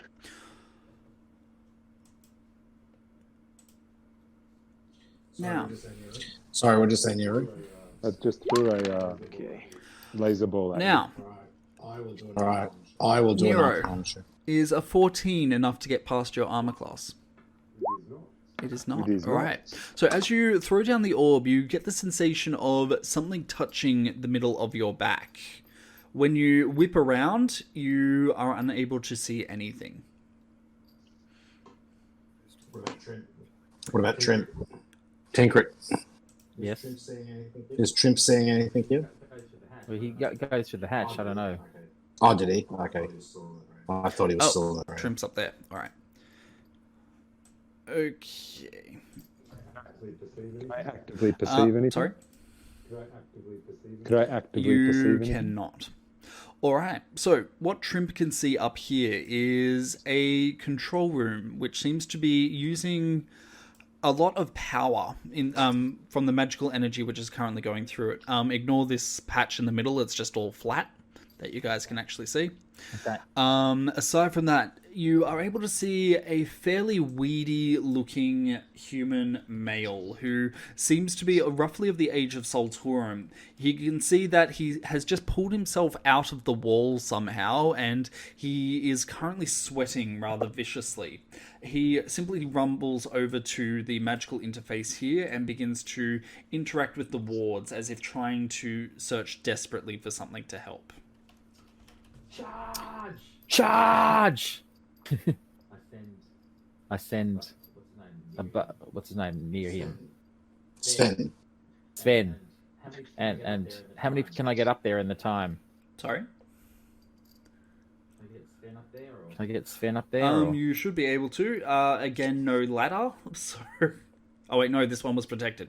Sorry, there is a ladder. He's able to get up, no problem. Yeah. Just a sec, guys. I typed in mage into the picture search on Roll20, and all it's giving me is archers, and I'm really confused. That is strange. Try a wizard. Oh yeah, wizard might work. Let's try that. You're a wizard, Harry. Do you not start with necromancer? You know what? Necromancer probably should have been the obvious one too. Yeah, I was gonna say, is that not your first Okay, port of listen, call? guys, I'm feeling really attacked right now. Don't worry. So will we in a few moments. Yeah. All right. Get in. So, Sven, I think we said his name was, Sven. rushes forward across the room. He immediately wheels around and he pretty much just raises his hands and a sick green color just spills from them to suffuse Sven's body. Give me a sec. I'll go, we've just lost a union member. No! That was Tinker's plan all along. He was gonna send them in one by one. I am. I'm going to send them in as many as I can. Oh my goodness, what is that? What the hell? Jesus Christ! Yeah, that's a link. I copied an image link off where was it? Oh, DeviantArt. That would explain it. My 14-year-old self is like, nah, I can't click that. I'm gonna get a virus. Try doing that in Discord. Okay. All right. Okay, Anyway, so just for the flavored text, whatever happens, Sven's muscles and flesh just begin to boil off of his bones, and he gives a quick yell before he just abruptly disintegrates into a pile of sludge. Right, did that come from a wand or anything, or from? Because Simply the mage's hands. Yeah. All right. Onward. Guys, the last barbarian got turned into a puddle of goo, but I'm sending more up. Sven, no! He was the best of us. I ask her. He will be missed. But we can fix him, right? We have the technology. They're barbarians. Hold up, guys. If I get if I get up there fast enough, I can I use put that Revivify. picture. I put that picture in Discord. Okay, it's in Discord. All right, well, gentlemen, I am going to take your current positions as the one that you would like to do. So, gentlemen, please roll initiative for our final battle. Oh. Is there any way to get out and back in? Like, is there any? I don't know why I want to climb on the outside of this Yeah. thing so much, but Was there a hole? We make a hole, I mean, you have the hole that's down in the chest level. but it doesn't go into the head. It does not. There is kind of the mouth area, but you guys haven't checked the warding to see if you shattered it. Holy crap, is Solturum going to get a lower initiative than Ogre? Yes. Oh my god. Oh my god. Where is my initiative? There it is. Apparently I got an 18.16. I don't know how that works. Okay. Alright. Where is the tracker? Oh, there it is. Okay, Tinkret got a 21. Let's reset the round dividers.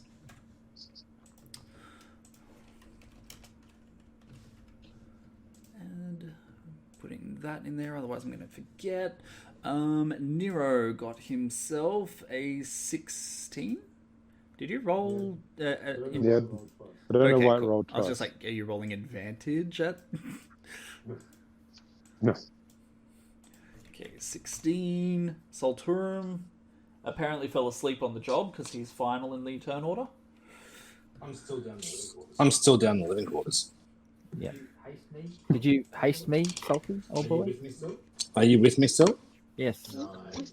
No, I definitely did. And me? Are you still with me? Yes. I think I'm carrying you. Oh yes, of course. Well, then you definitely both get hasted. Tinker at 21. Oh, no, Tinker's already there. And where is Olga? Olga. Oh, there he is. Has Small Khan rolled? Yeah, I got 11. And a turn. Okay, I think we're good. Actually, can I just hold a second? I'm just going to use 2 sorcery to twin spell that. You guys trying to do actions outside of initiative order? I'm telling you what I'm doing when I get to my Alright, round. so in that case, gentlemen, let us begin.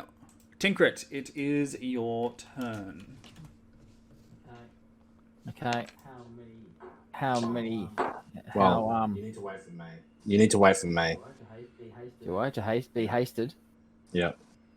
Or unless I follow. Send the berserkers. Yeah, the berserkers are going to be sent in, but I'm gonna, and they're going to have advantage to attack because Trimp. All right, 13 attacks at advantage.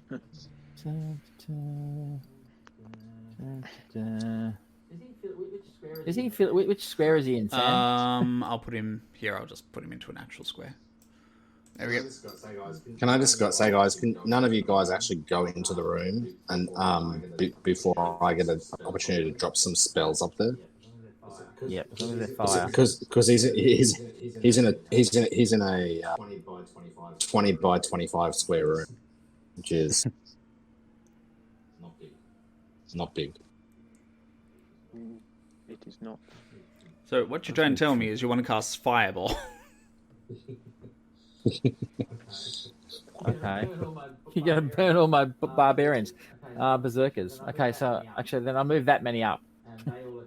And they all attack. Alright.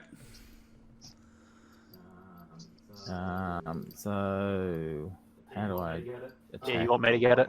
I'm quite happy for you to let the legions of Valhalla waste themselves on this necromancer. There you go. There's 20. There's 10. 10 normals. Ooh, one got a nat 20. 8 and 12. Not so far. No. 19 is a hit. That's 13 points of damage.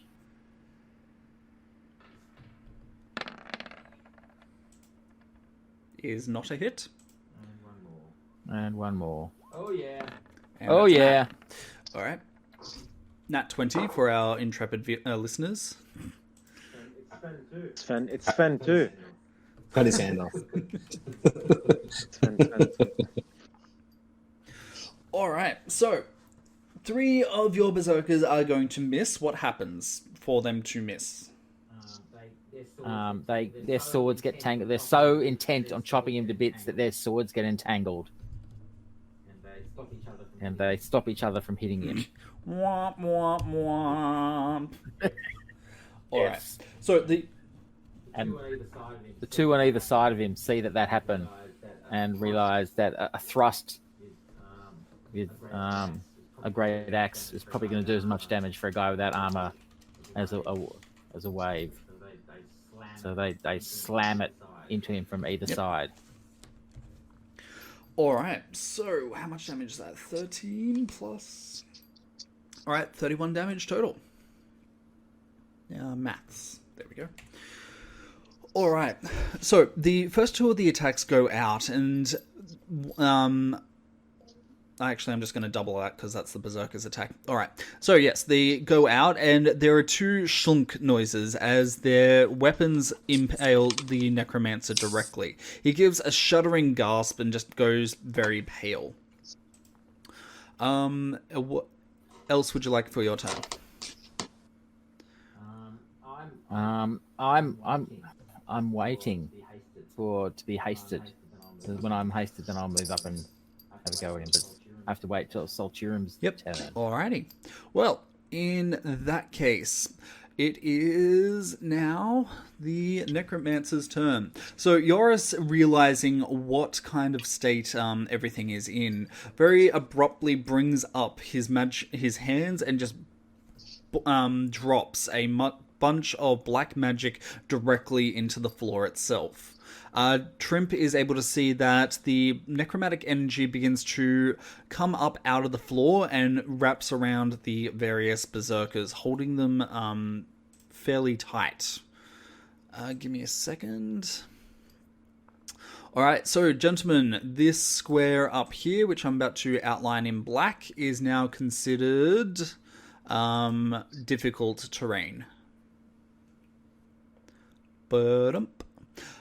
And let me have a look. Yep, we're good. Now, using the distraction, the necromancer falls back into the wall that he has been pinned against near the magical interface and suddenly just seems to drop out of nowhere.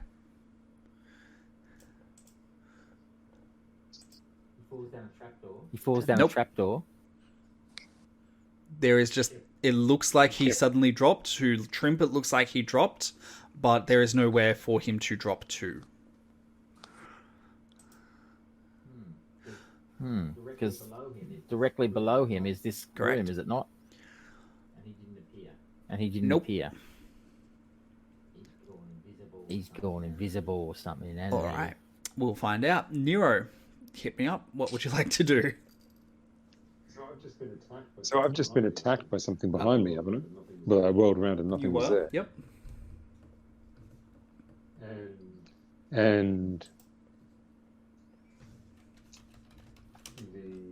the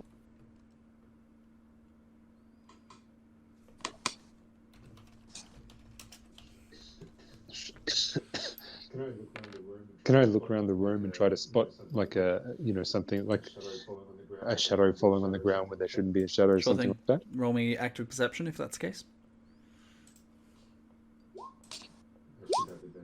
I should have advantage on this. Well, with a 2 followed by an 18, I'd hope so. Alright, as you look around the room, you are unable to see anything out of the ordinary. You can only see shadows and movement which you are able to attribute either to that of your companions or the Berserker Horde, which Tinkrit apparently pulled out of nowhere. So, and I get advantage because of my knives eye patch. Yep. / monitor. Well, I think that's me then, isn't it? Alrighty, Morkan? I will cast. Let me find it. Aura of Vitality. Oh, that's just cast. I didn't put it in the thing. Whatever that rolled is the healing for one special person. But let me put the actual aura in. Alright, healing energy radiates from you in an aura within a 30-foot radius. Until the spell ends, the aura moves with you centered on you. You can use a bonus action to cause one creature in the area, including you, to regain 2d6 hit points. Concentration for up to 10 rounds. Alrighty. Yes.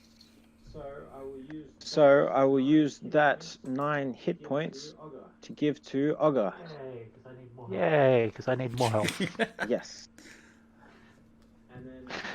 And then as my... Oh, wait, no, that is my bonus action. Never mind. Oops, I did not mean to cast that again. No, we'll leave that as my bonus action for now. So you're done? Yeah. Alright, on to Ogre. Yeah.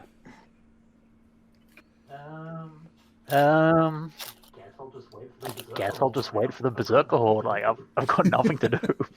Alright. I can't get through there. Now, what do you mean? You don't enjoy the Berserker Horde completely clogging up the walkway? You can move past them.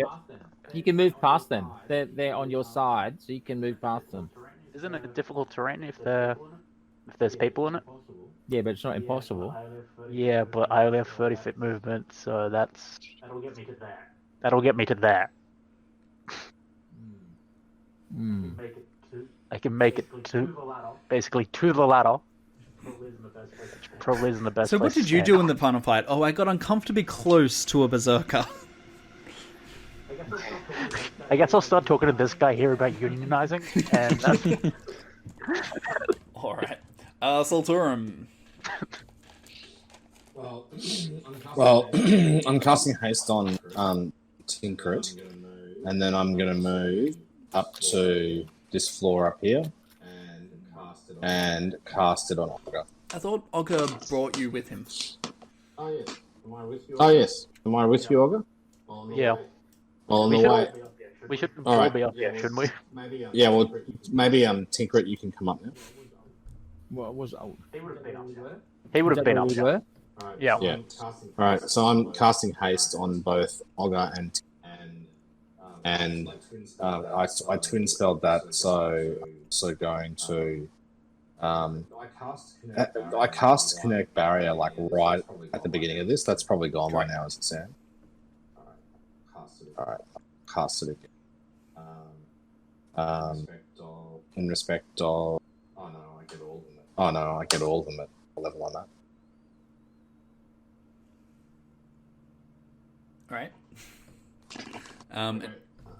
Okay. All right. That's me done. So, while that has been going on, for the last few seconds, there has been a bright light which has been emitting from two crystals here, which are basically oversized lenses which can be used to look out from the construct's head and down into the wilderness below. It looks like these ones are made out of a very similar crystal from the Wardstone, and it does seem to be the case when they stop glowing and abruptly a beam of white light shoots out from both of them in a straight line. So two Berserkers and Tinkrit are going to be in the way of this. Sorry, Trim. All right. Is that going to roll for me? Yes. All right. Can I get Trimp to make a dexterity saving throw? I'll make the ones for the Berserkers. Hang on. Wrong one. Alright, none of them succeed. The white light pierces through all of you, and that is going to do 61 damage to anyone caught in that beam. 61. Alright, so these two Berserkers are barely hanging in there. They have now a hole just piercing through their torso that they can see through. Wait, did Trimp die? He made his save, didn't he? He did a save, but he didn't pass the save. Oh. Oh no. If Trimp's dead, man. Oh no. Still point playing this campaign anymore. That's right. That's right. So Trimp is dead. Well, how many points did you 61. say? He's an extra. No, absolutely dead. I'm looking at it now. So as it suffuses into Trimp's form, there is a brief moment where the light suffusing him from the magical beam just makes his form apparent for one brief second before there is an abrupt sound and his remains just clatter into dust on the floor. Can I tell you the bad news? He had a book on him. Oh dear. Well, let me tell you guys. Well, all of those berserkers are dead now. Did that book go off? Alright, so it looks like that book had a dust ball spell within it. A cloud of thick dust inflicts 66 necrotic damage and causes the area to become heavily obscured. It lingers in the air for 1 minute or until dispersed by a strong wind. And blah, blah, blah, blah, blah, blah. Oh, that's a fun one. All weapons made of metal in the spell's area take a -1 penalty to damage rolls, and all armor and shields made of metal take a -1 penalty to the AC it offers. That's right. So that if he's up there, he's in trouble. Hell's fiery. Sorry, that was 66. Let me roll that very quickly. Okay, that does 16 damage. So these two berserkers abruptly just drop to the ground. They are outright dead. Okay. And removing you from the map now. Alright, these guys, on the other hand, don't seem to be having quite the same problem, but they do begin coughing horribly as they begin to inhale the dust. Alrighty. Moving on now to round 2. By the way, did Trimp see where that guy went before he shuffled off this He did mortal not. coil? Okay. Alright, 1d6. Okay, Tinkrit, you are up. Is there anything that I can see? From down here, you can see a bunch of berserkers. I'm saying that it didn't fall No, through he or did not. anything. So okay. And this is directly below Yep. here.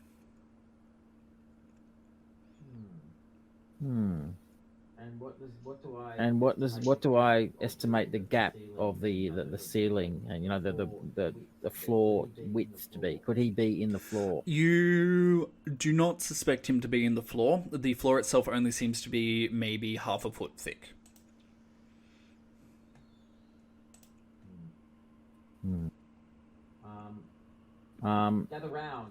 Gather round, my berserker friends.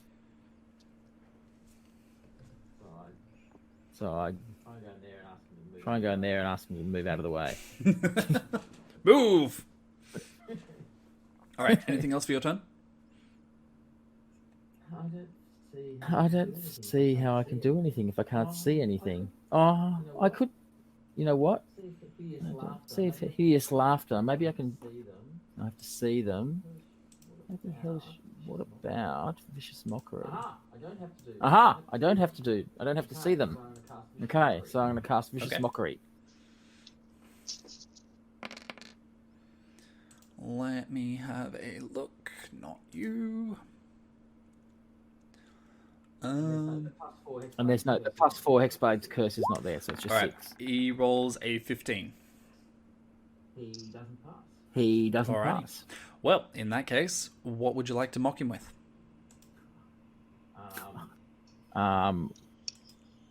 Hey, your ass!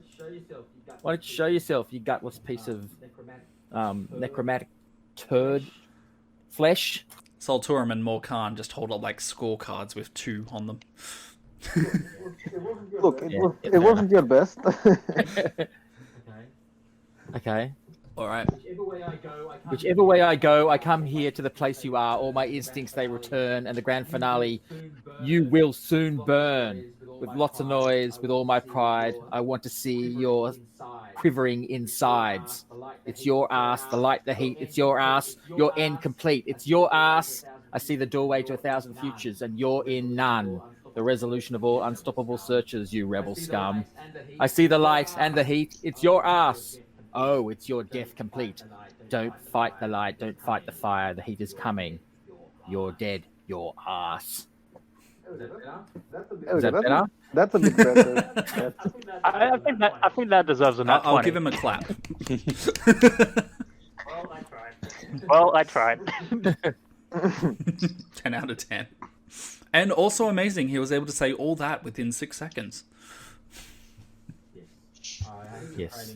I had some training as an auctioneer. Tinkrit's the new M&M. Alright, in that case, Tinkrit, you are done. Moving on to our mage little buddy. Alright, you guys... Oh wait, I need to roll dexterity saving throws for our berserkers up there. 15, 10, and a 17. Alright.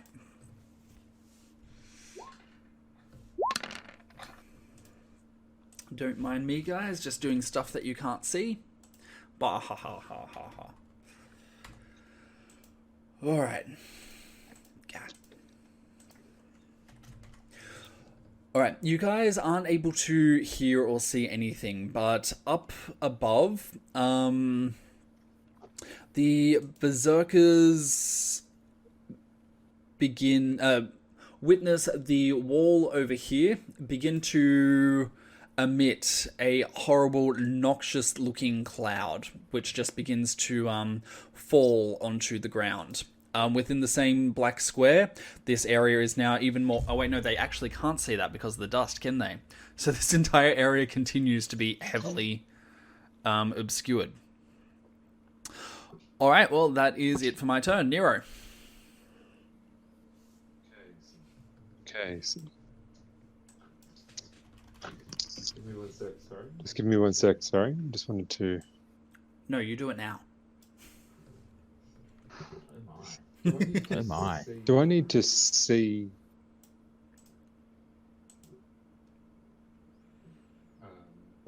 I can't even detect thoughts to try and detect him.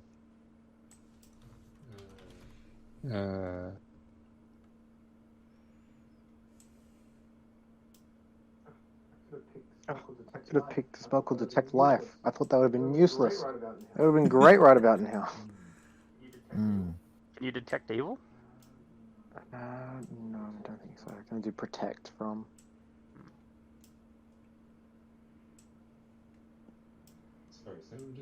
Sorry, Sam. I'm just double checking the. So I duck my head up,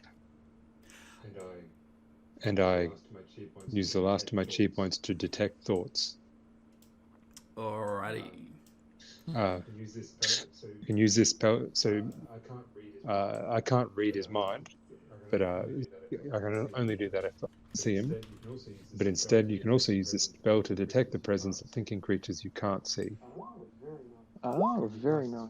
When you cast a spell or as your action during the duration, you can search for thoughts within 30 feet of you. The spell can penetrate barriers, but 2 feet of rock, 2 inches of any metal other than lead, and definitely not mechanical construct walls block you. You can't detect a creature with intelligence of 3 or lower that doesn't speak your.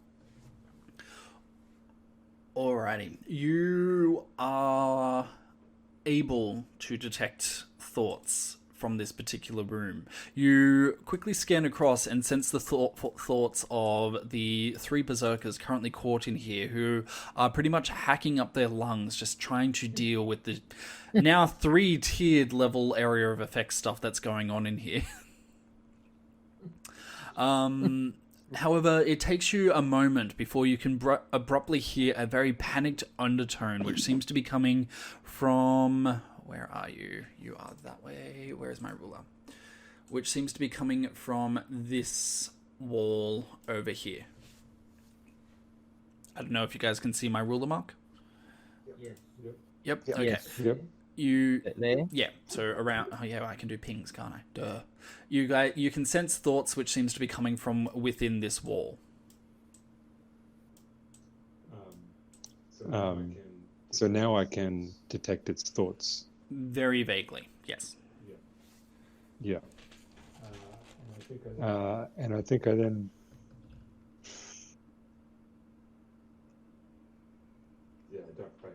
Yeah, I duck back down.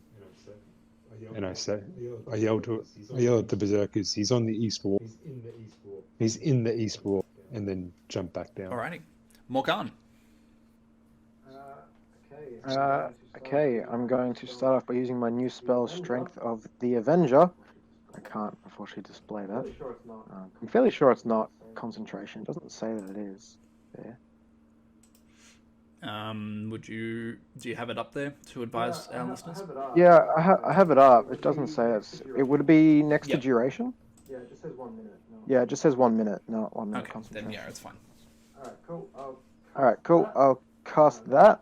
And then as a bonus action, I'll use my necklace to cast Bless on my 3 friends, which will be Tinkrit, now that he's useless without Trimp. Send one to Saltrum and Oh, man. yeah, Trimp MVP. Alrighty. But yeah, I'll give it to the squishies. What level would you like to cast Strength of the Avenger? I only cast it at second. So, for everybody else, the Strength of the Avenger is a spell which comes from the Tome of Spells. This was the reward for Addison becoming MVP of last session.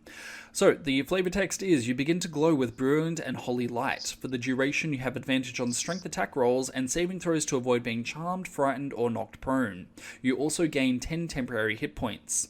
When you cast this spell, you must name a creature you are seeking vengeance upon. For the duration, when you make a successful attack against that creature with a melee weapon, you inflict an additional 1d4 of force damage.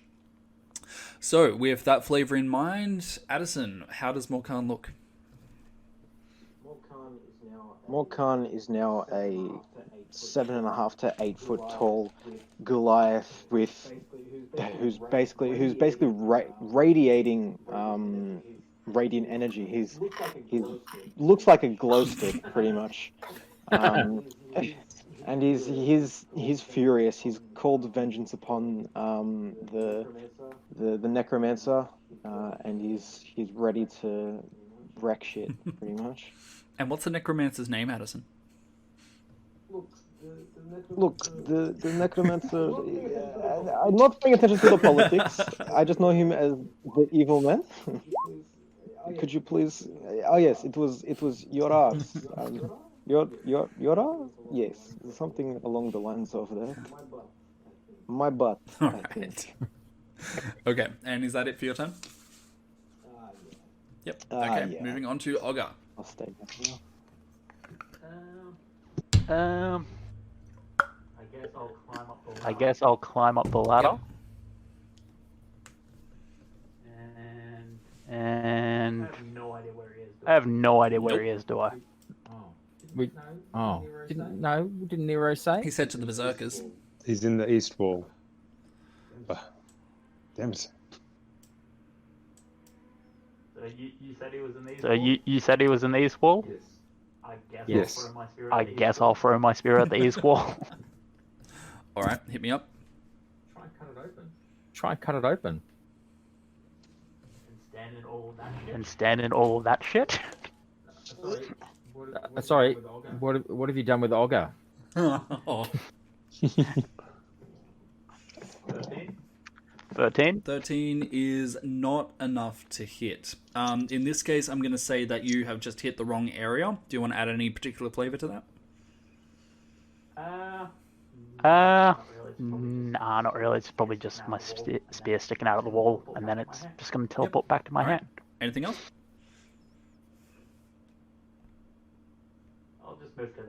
I'll just move to there then. Sure thing. All right, Solturum.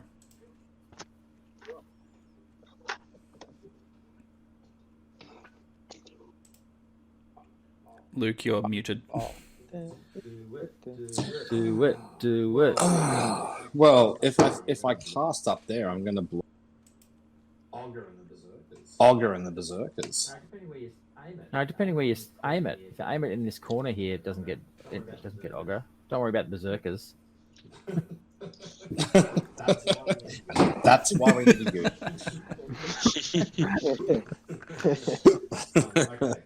Okay.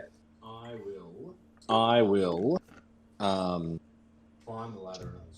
the ladder at the top after hearing sorry. Bear with me for 1 second.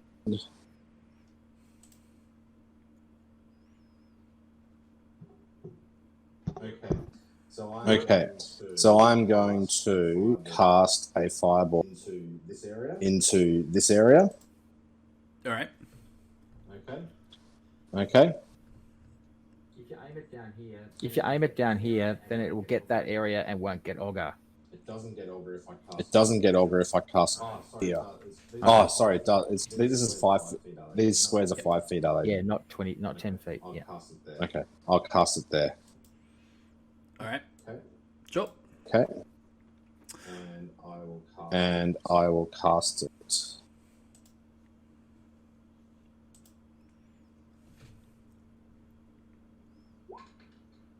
There we go.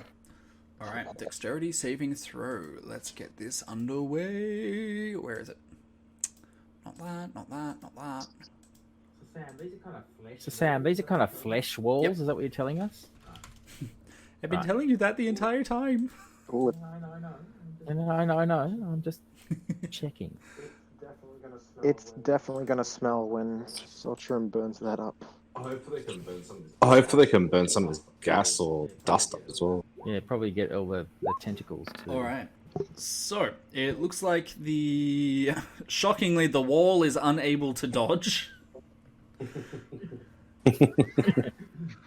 Let me just double check over the spells in question which are currently active and whether any of them react to fire.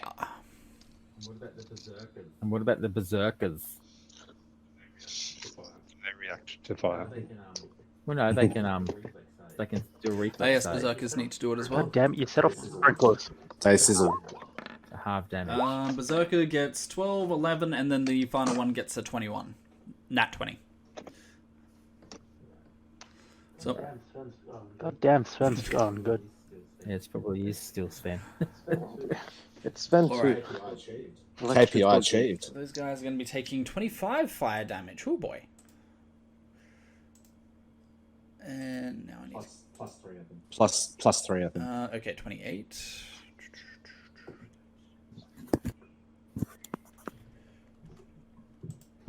They're not having a good time. Map layer.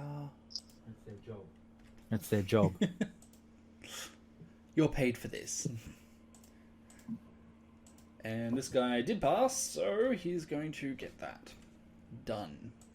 Okay, so the fire shoots out and you hear it exploding, but it doesn't seem to actually trigger or alter anything within the room, which is currently still a bright brown and green from the dirt and the cloud which poured from the wall.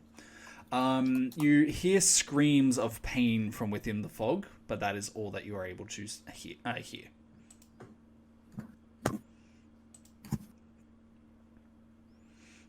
All right. Anything else?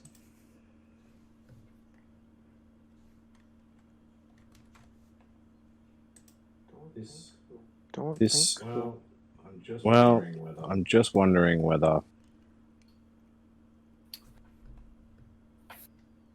No, that will be it. And I will tell my colleagues downstairs what I just did, and that I couldn't see whether we'd hit him. I suspect he's hidden in the wall, and we may need to make direct contact with the wall to get him. Okay. Alrighty. On to round... Wait, what round? 3. Round 3. Oh yeah, we had a final boss battle. The guy hid in the wall and nothing else. Alright. Tinker. So play Mac. Chop. Shop. Oh, chop is what you said. Okay, Chop, before we chop. do that, make a 3 Constitution saving throws. 1, 2, 3.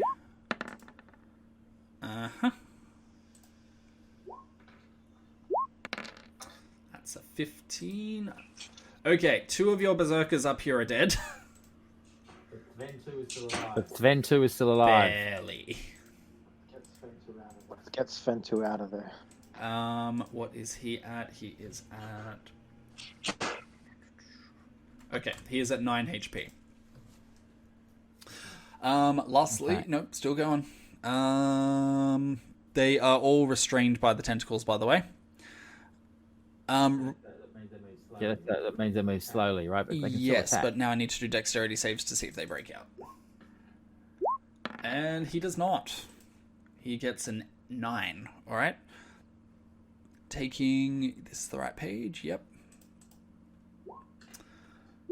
9 damage, exactly. No! Sven! The Union Girls, wake up! Wait, he's on death save. I'll heal him. Alright, all 3 NPCs in the upper room are now dead just from exposure to everything. No. Tinker, what would you like to do? By the way, did he take any damage? The necromancer with the He might have. fireball. Because then he'd have to make a. Because Evard's tentacles, I would point out, is a concentration. Oh, that Still. is a good point, but I'm going to... Wait, no, never mind. Can't do that. Not reasonably. Where is this thing? I have so many tabs open, guys. And he gets a 19. Yep, he's good. Okay. Alright, so yes, what would Tinker like to do?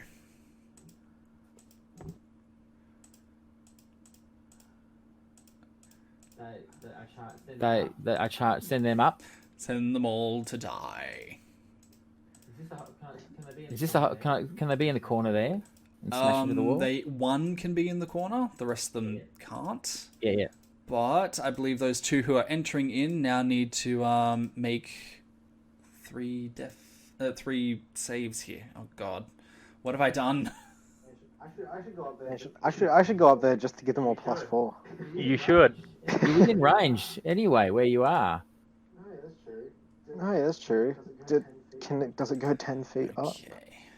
So the two who have entered the tentacles, which you definitely don't know the name of, must now do 2 dexterity saving throws. One fails, one gets a nat 20. He is fine of the tentacles.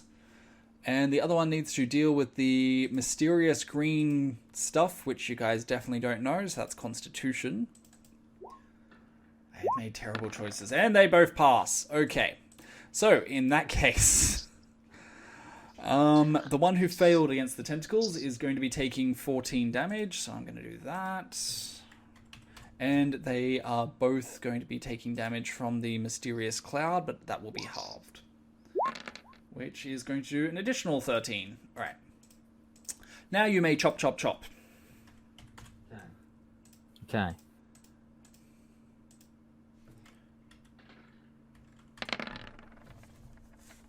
$13. Alright, so the Berserker begins to chop away with the great axe, and hunks of flesh and vines begin to fall off the wall, but he's not able to find the Necromancer. It looks like the stuff that has been knocked off the wall is immediately getting absorbed by the floor and then redistributed by the rest of the magic in the room. Roll me second guy. 23. Alright. So with the 23 on the other hand, he chops into the wall and he is able to hear a dull scream as apparently you've been able to nick into the Necromancer just a little bit. Alright, so he has to make another concentration. Wisdom saving throw. Getting a 22. Alright, everything is still active.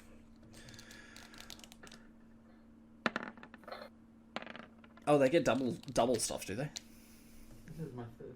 This is my third one. There's 3 of them. Oh, yep.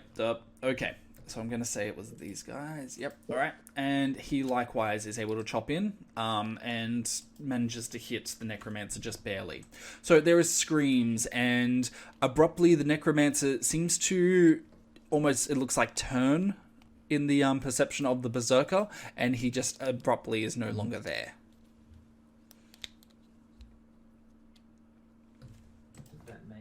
What does that mean?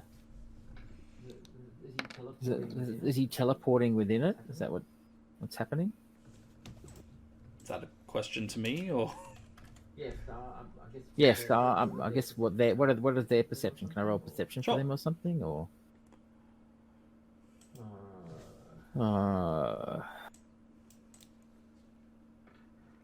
3. Berserker note, not sure. They're obviously too angry. I got perception of 10, so that's a 13. Berserkers have perception of 10? Oh no, it's the other way around. No, it's passive perception. Oh, that's Sorry, I lied. Okay, yep, got it. Yeah. Alright, yes, the Berserker is very confused now. Sam, can I do an Arcana check from what I saw of the green mist and in there to see whether I can work out what spell he's casting? Hang on, I just want to check something out. He's moved when it's not his turn. That's what you're telling me. No. Oh. I like that aw. It was very expressive. Well, I had a plan, and now I can't use my plan. Oh. Why not? I'm downstairs thinking about what I saw. Soltrum is like, so there's a green mist. It's a mist and it's green. There's mist. Mm-hmm. We've seen it before. This is the thing that came out of the thing at the mansion. Oh yes. Oh yes. Anything else for Tinkrit? Yes. I am going to pop up there with my 70 speed. And I'm going to use my spell to cast Vicious Mockery again. That's Wisdom save, I believe. And he rolls a nat 20. Son of a bitch. And I will cast Sleep. All right.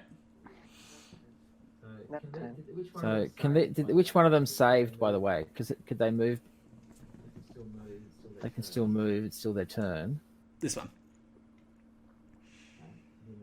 Okay, he moves back. He's going to stay there. Harsh.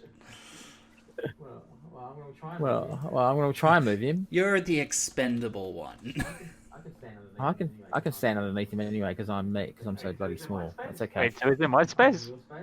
Oh, he's in your space? I am there. Oh, okay. He can't be there.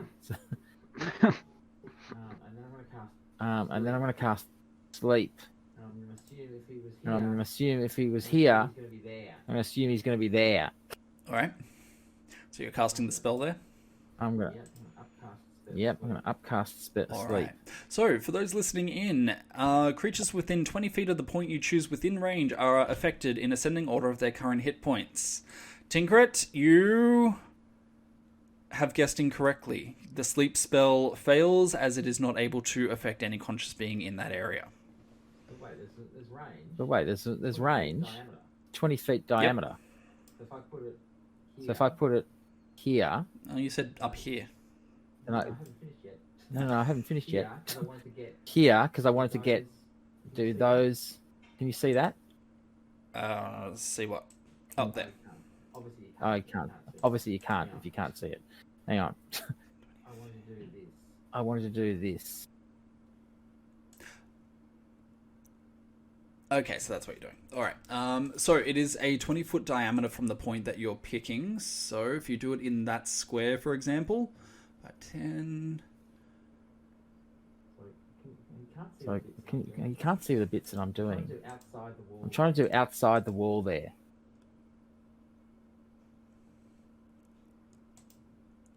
Give me a sec while I bring this up.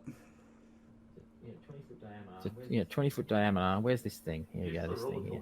Use the ruler tool that still shows in the dark. This is So where that's- the sleep would affect from the corner. Yeah, we'll go all the way around. It's go a massive thing like that.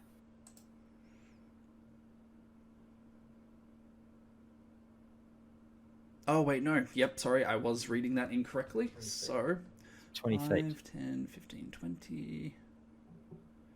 14, no, did that wrong. 15, 20... Okay, so roughly you've pretty much hit the entire room, yes.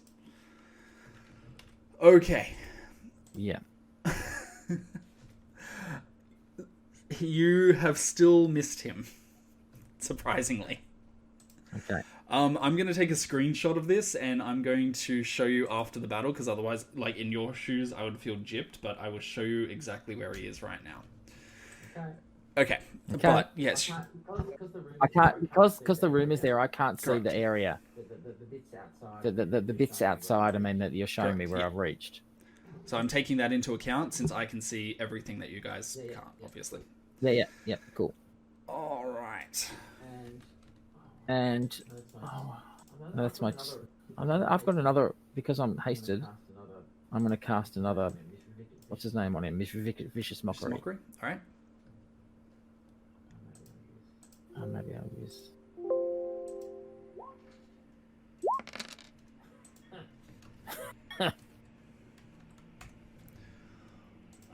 Wisdom saving throw. That is a 14. That's a fail. All right. So he has to make another concentration check against Everard's, whatever it is. Rolling an 18. And -6 for the Vicious Mockery. Okay, cool. Any flavor to the Vicious Mockery? I didn't manage to put you to a short sleep, but soon you'll be finding a long sleep. All right. Your turn is done? Nope. No. Seeing I didn't get him there, he's going to charge. Oh, hang on, I'm going to change. Instead of drawing things, charge into here. These poor expendable minions. And they're going to chop in the corners here. If I missed him, can you tell me where I missed? Sorry. Just a sec. We know he's not here, and we know he's not here. So, but we don't know he's not here or here, right? Correct. But we know that because he wasn't asleep, he's not in that area. Correct. Not here. All right. So as your two berserker two people also move through, since you made one go back into the area, there's a dexterity check and he has failed, so he's held restrained right here next to Ogre. Okay. And Constitution, he rolled a 14, which means, where is it? Spell save. 17. All right. So, he's going to be taking damage from the mysterious fog again.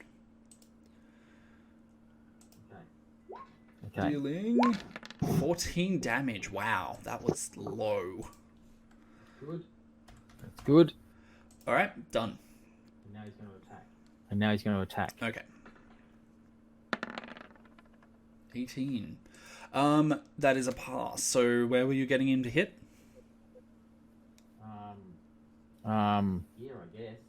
Here, I guess. There's only one or two places he could be. It was here or here, right? Potentially. Okay. Yeah, okay, here. So if he's going for the square immediately to the icons, right? He's right. Yeah. He misses. So he chops into the flesh and is unable to find anything. Okay.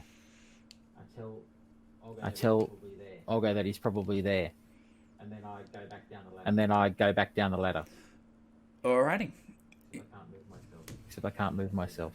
Oh, there we go. Now I can. And I think you moved one of these guys off screen. Yeah, you did. Oh, sorry, I moved the wrong one. Sorry. Okay, so in that case... One of them, there's only two of them in there. One of them got stuck, and this one didn't get stuck. These two are up the top here. God damn it, stop putting people on me. Hang on, there you go. Okay, I'm there. You move your gun back. Get there. Alrighty. So, the mist upstairs billows, and Olga, you're not able to see anything until abruptly a black beam shoots out of the mist and slams into you. Make a Constitution saving throw.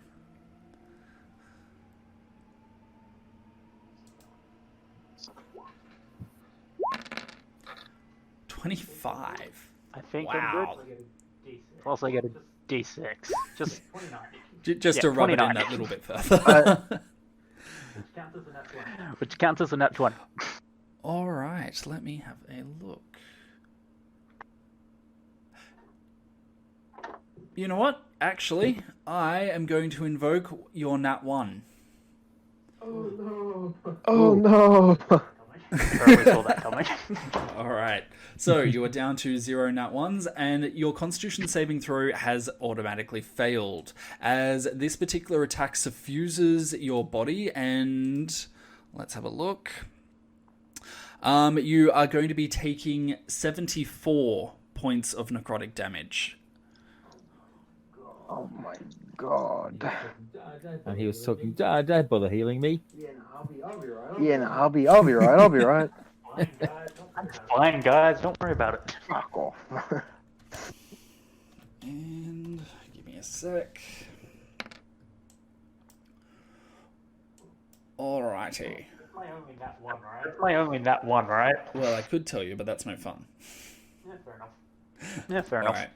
So the necromancer has moved once more. The berserker has not been able to see him. Let's have a look. Can I please get everyone down here? So on the...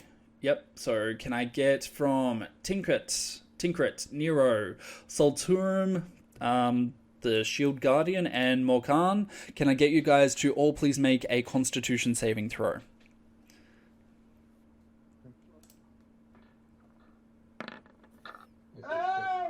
Oh, not 20! Let's go, baby.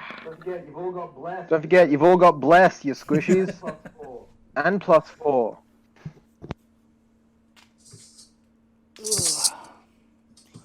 Okay, so Nero gets 14. So I just cashed in my Bardic Inspiration, so that gets me to 14 plus whatever bless is. A D4. Bless is a D4. So an 18.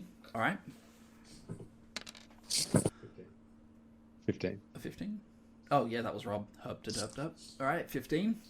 Rob, you got an absurd number. 12, 16. Sorry. 8 plus 4 plus 4, 16. What are we rolling again? Con save. Oh crap! It's past 11. I did not notice that. Whoops. Oh, no, right. 23. All right.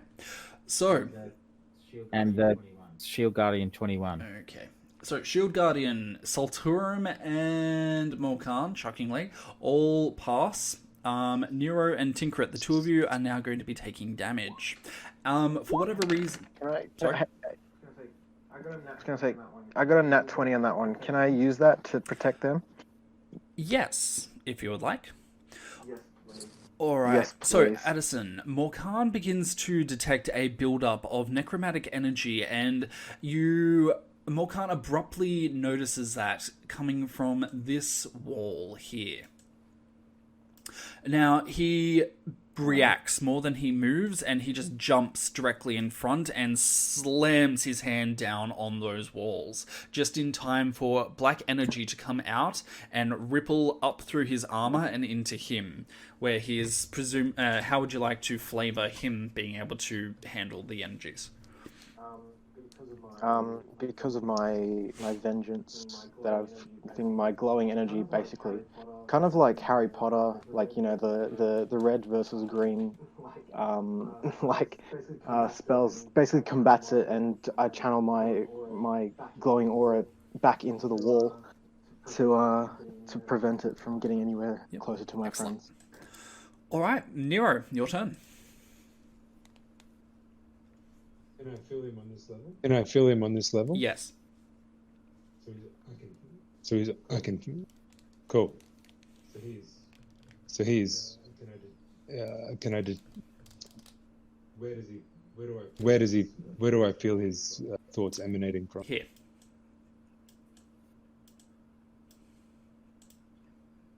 Did you see the pulse? I did. Do I have enough of a sense that I could attack there? I would say, what's your passive insight? 20? Yes, you believe so.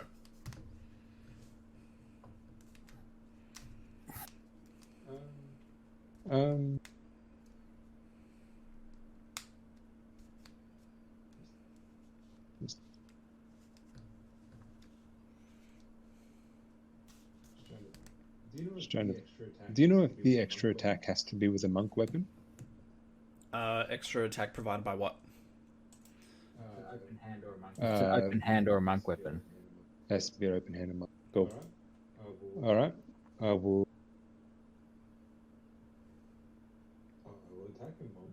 attack him. I'll move forward and attack. Grapple him. -1 strength. Grapple him badly. No. I'm going to Using that stand. 20. I'm going to stand still, and I'm going to use one of my second last nat 20, and throw my iron bands of binding at him. Ooh, all right. Where is Michael? There it is. Done. All right. So you launch the iron bands of binding at him, and you time it just so that it abruptly grapples through the wall, and with a sickening squelch, just tears out a bunch of plants, vines, and everything else. A very startled-looking human is caught on the barest glimpses of the iron bands, and likewise tumbles to the floor, surrounded by the flesh and vines.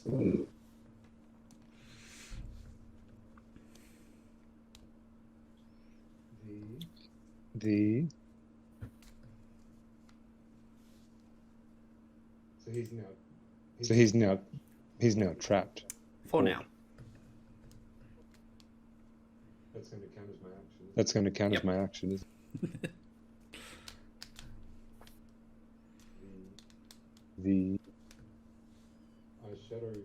I shadow step to All right. here, out of his line of sight. All right, perfect. All right, Morkan, the man that you have been... Sorry, go on. Oh, sorry, Sam. And you I hide? All right. So, Morkan, the necromancer who has abused all the teachings that you have ever undergone through the Church of Morsilla, the necromancer who has been causing horror across the continent, the necromancer you currently have a vow of vengeance, whose magical energies are suffusing you right now, is right next to you 5 foot away. What are you going to do? Well, I remember from about 20 minutes ago when I summoned Morsilla and asked her what the payment was for the great help that she did for us, and I remember that all she showed me was this man's disembodied head. So I'd like to try and lop his head clean off. All right. So, roll me damage if that's the case, and AC, obviously. Frankly, if you don't beat his AC, I'm going to be very surprised. Oh, shocker, you beat his AC. Oh. Well, I'm gonna just do it. Just you know, for the sake of it, use a 3rd level spell slot to use my. Give me a moment. Where is it? Down to the bottom. My divine smite. So I'll just chuck it in here. I'll do it every time. But it's 2d8 for a 1st level spell, plus 1d8 for extra and higher. So for a 3rd level, it'll be 4d8. Alright, so you're already at 20 hit points now. Okay, that's 40 hit points in one go. Yep. And if that doesn't do it, I'll make a second attack. Alright. Where is my next attack? Here it is. Bloop. 25 is definitely going to hit. And that brings that up to 58. Cool. And then I'm going to use a 2nd level spell slot, so it'll end up being 3d8. Is that one? Which is Actually, another damage 20, there. bringing you to 78 damage in one turn. Cool. And then for my bonus action, I would like to... Where is it? Well, you've got a bonus action you can use now. Yeah. Who wants four hit points? Can I send it up to Ogre really far away? What about Sven? Send on gone. The Sven is still alive. Is Sven still alive? One of them is. I'll channel some 4 hit points into a Sven is upstairs. Legion. No, I'll give it to Ogre. I'll go and Alright. fix it. Addison, flavour it up for me what these attacks look like. So I basically with white fury, like You can barely, to the naked eye, you can barely tell what I'm doing because I think I'm just glowing. Everyone's basically been flashbanged as my body's glowing, my weapon's glowing, and I'm just hit after hit pummeling this man, basically searing as much as I can away from his skin and in an attempt to lop off his All right. head. So, Addison, you are going to be dealing the final blow. Yeah, baby.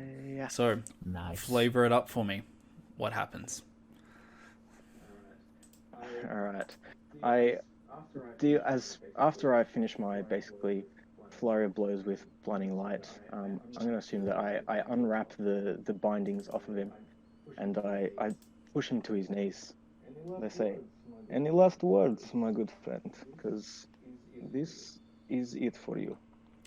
So, he looks up at you. Like I said, he's a weedy-looking man, completely nervous, and even as he looks up at you with wide eyes, he just trembles before he just gives a squeak. Please, don't kill me. I can give you anything. Money, power, whatever you want. I only want one thing, and that's your head on a spike. And I gesture to my friends in case they want to say anything. If not, off with his head. I say, cheerio, your ass. And I'd quite literally fallen asleep for 30 seconds there.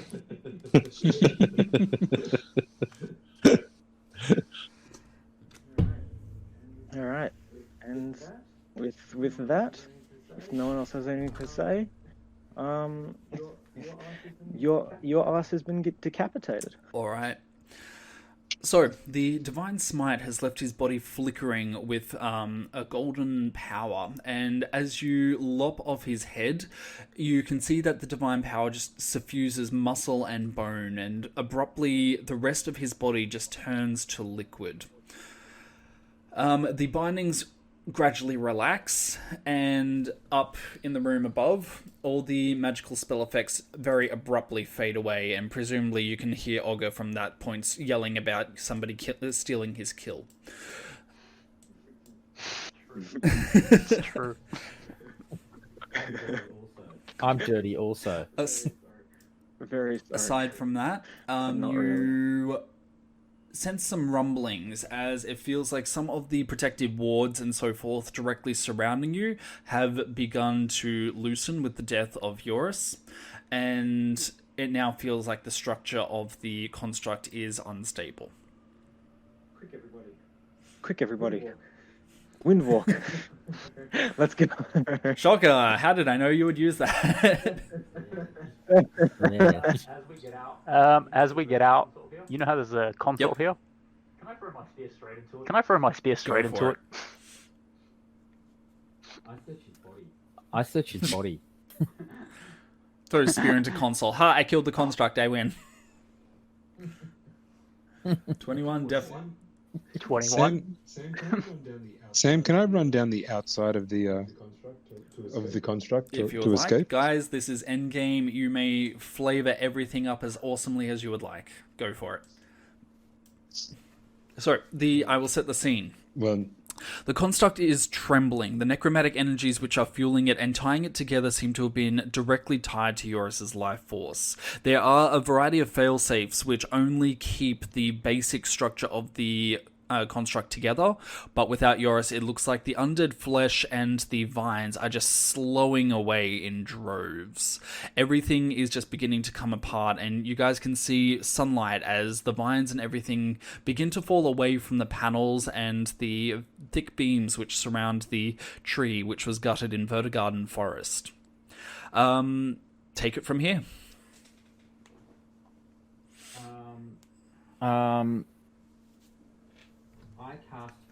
I cast fly on Bolt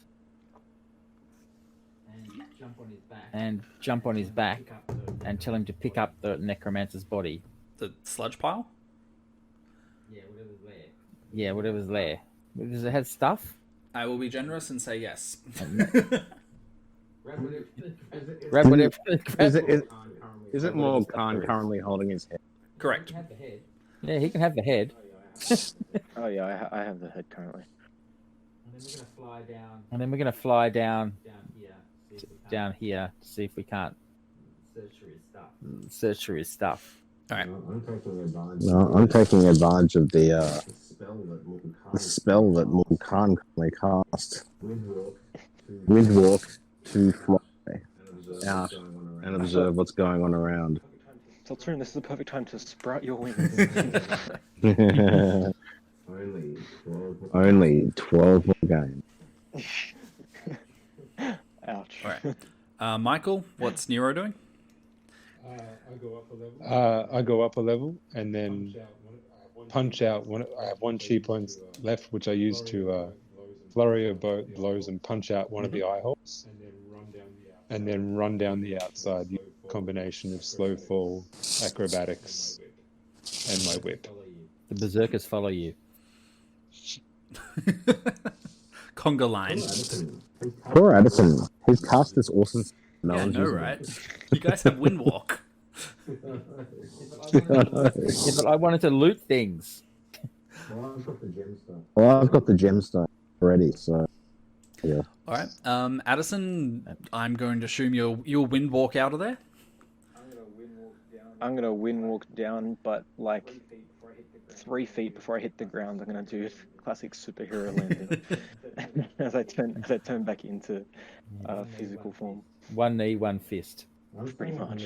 I'm staying up in the air until I work out whether 200 undead that are running around outside are still there. All right. So the construct is wavering back and forth. Without its various support of the flesh and vines, it is less able to actually sit upright, and there is a creaking noise as it begins to fall backwards, lying back down. Tinkrit, I assume you'd want to get out of there before that? Do we have a chance to search Not at really, all? but I mean, you can search through the crumbled remains after. Okay, we'll fly out. Yeah, I think I'll just like create my own hole up here and just jump straight out Also fair. and fight. Also superhero landing, synchronicity with Morkan. No, he's gonna ski out. He's shooting skis at his feet. I feel like as soon as I see like the horde of undead, I just pick out the biggest pile and just begin fighting them. You are dead to me. All right.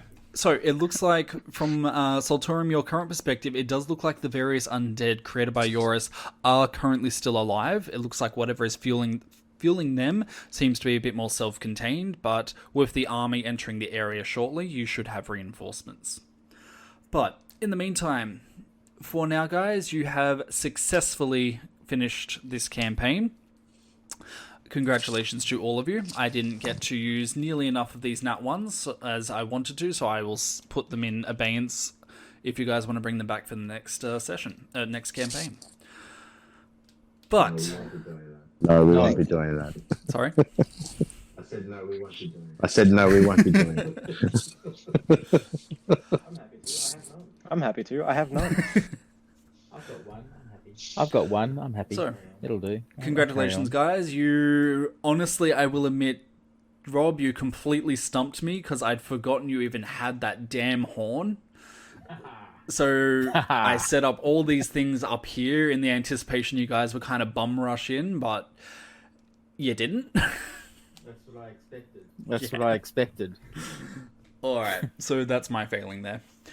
Aside from that, sorry? No. That's not a failing. That's not a failing. No, I must be better. I must psychoanalyze you all. All right. So in the ensuing next few days, you guys are able to help the army as they wander in and begin to help with the cleanup of the various army, which is also reinforced by the monks at the Monastery of the Sun Soul. News does eventually get back to the king, and all 5 of you are going to be lauded in the royal... lauded as in Lauded, not lauded, the noble thing. Yep. Yeah. In the royal court. At the same time, you will also be provided with a reward for your benefits towards the crown and the realm. so your actions to save the crown and the realm. I will deal with that later as well. I've just posted in the Discord exactly where the Necromancer was in contrast to the sleep spell, if any of you guys would like to go in and see. That's evil. If I'd understood things better, then I could have put it more in the center of the room and got all the walls. That was my error. Mm-hmm. Yeah, you could have put it down. You did so well, somewhere. but not quite. All right. Yeah. So, yeah, congratulations, guys. You have beaten that. Apparently, I really need to pull out more stops when it comes to my final bosses. So, you've beaten a construct. For those of you who weren't identifying that or not familiar with that, the construct itself is actually a enemy within the D&D stuff called the Warforged Colossus, which is a challenge rating 25 enemy. I could have taken him. Necromancer himself was a Devkarin Lynch, challenge rating 14. Apparently I should have bumped that up. And yeah, so... We Thank played you, it Sam. smart. We played it smart. You We did. were lucky. Did he take damage? Sorry? Did the necromancer take damage from? He took a bunch of damage from the Berserkers. He did not take damage from the clouds and everything that he was in. And then it was Morkan doing 76 points of damage, which just kind of... And the Vicious Mockery. Oh, and the Vicious Mockery. Forgot about those. The Fireball as well, I think. Fireball. Yes, he did take damage from the Fireball, 5 points. Good. Just making sure I contributed. So I can earn my check with the Union. Well, I think tonight, in terms of like MVP, it's a tough one. Morkan or Tinkrit. Morkan's hanging up his halberd, so he doesn't get MVP. There will be no use for any loot I get. He's retiring. You'd have to say Tinker just because of the Berserkers, but goddamn.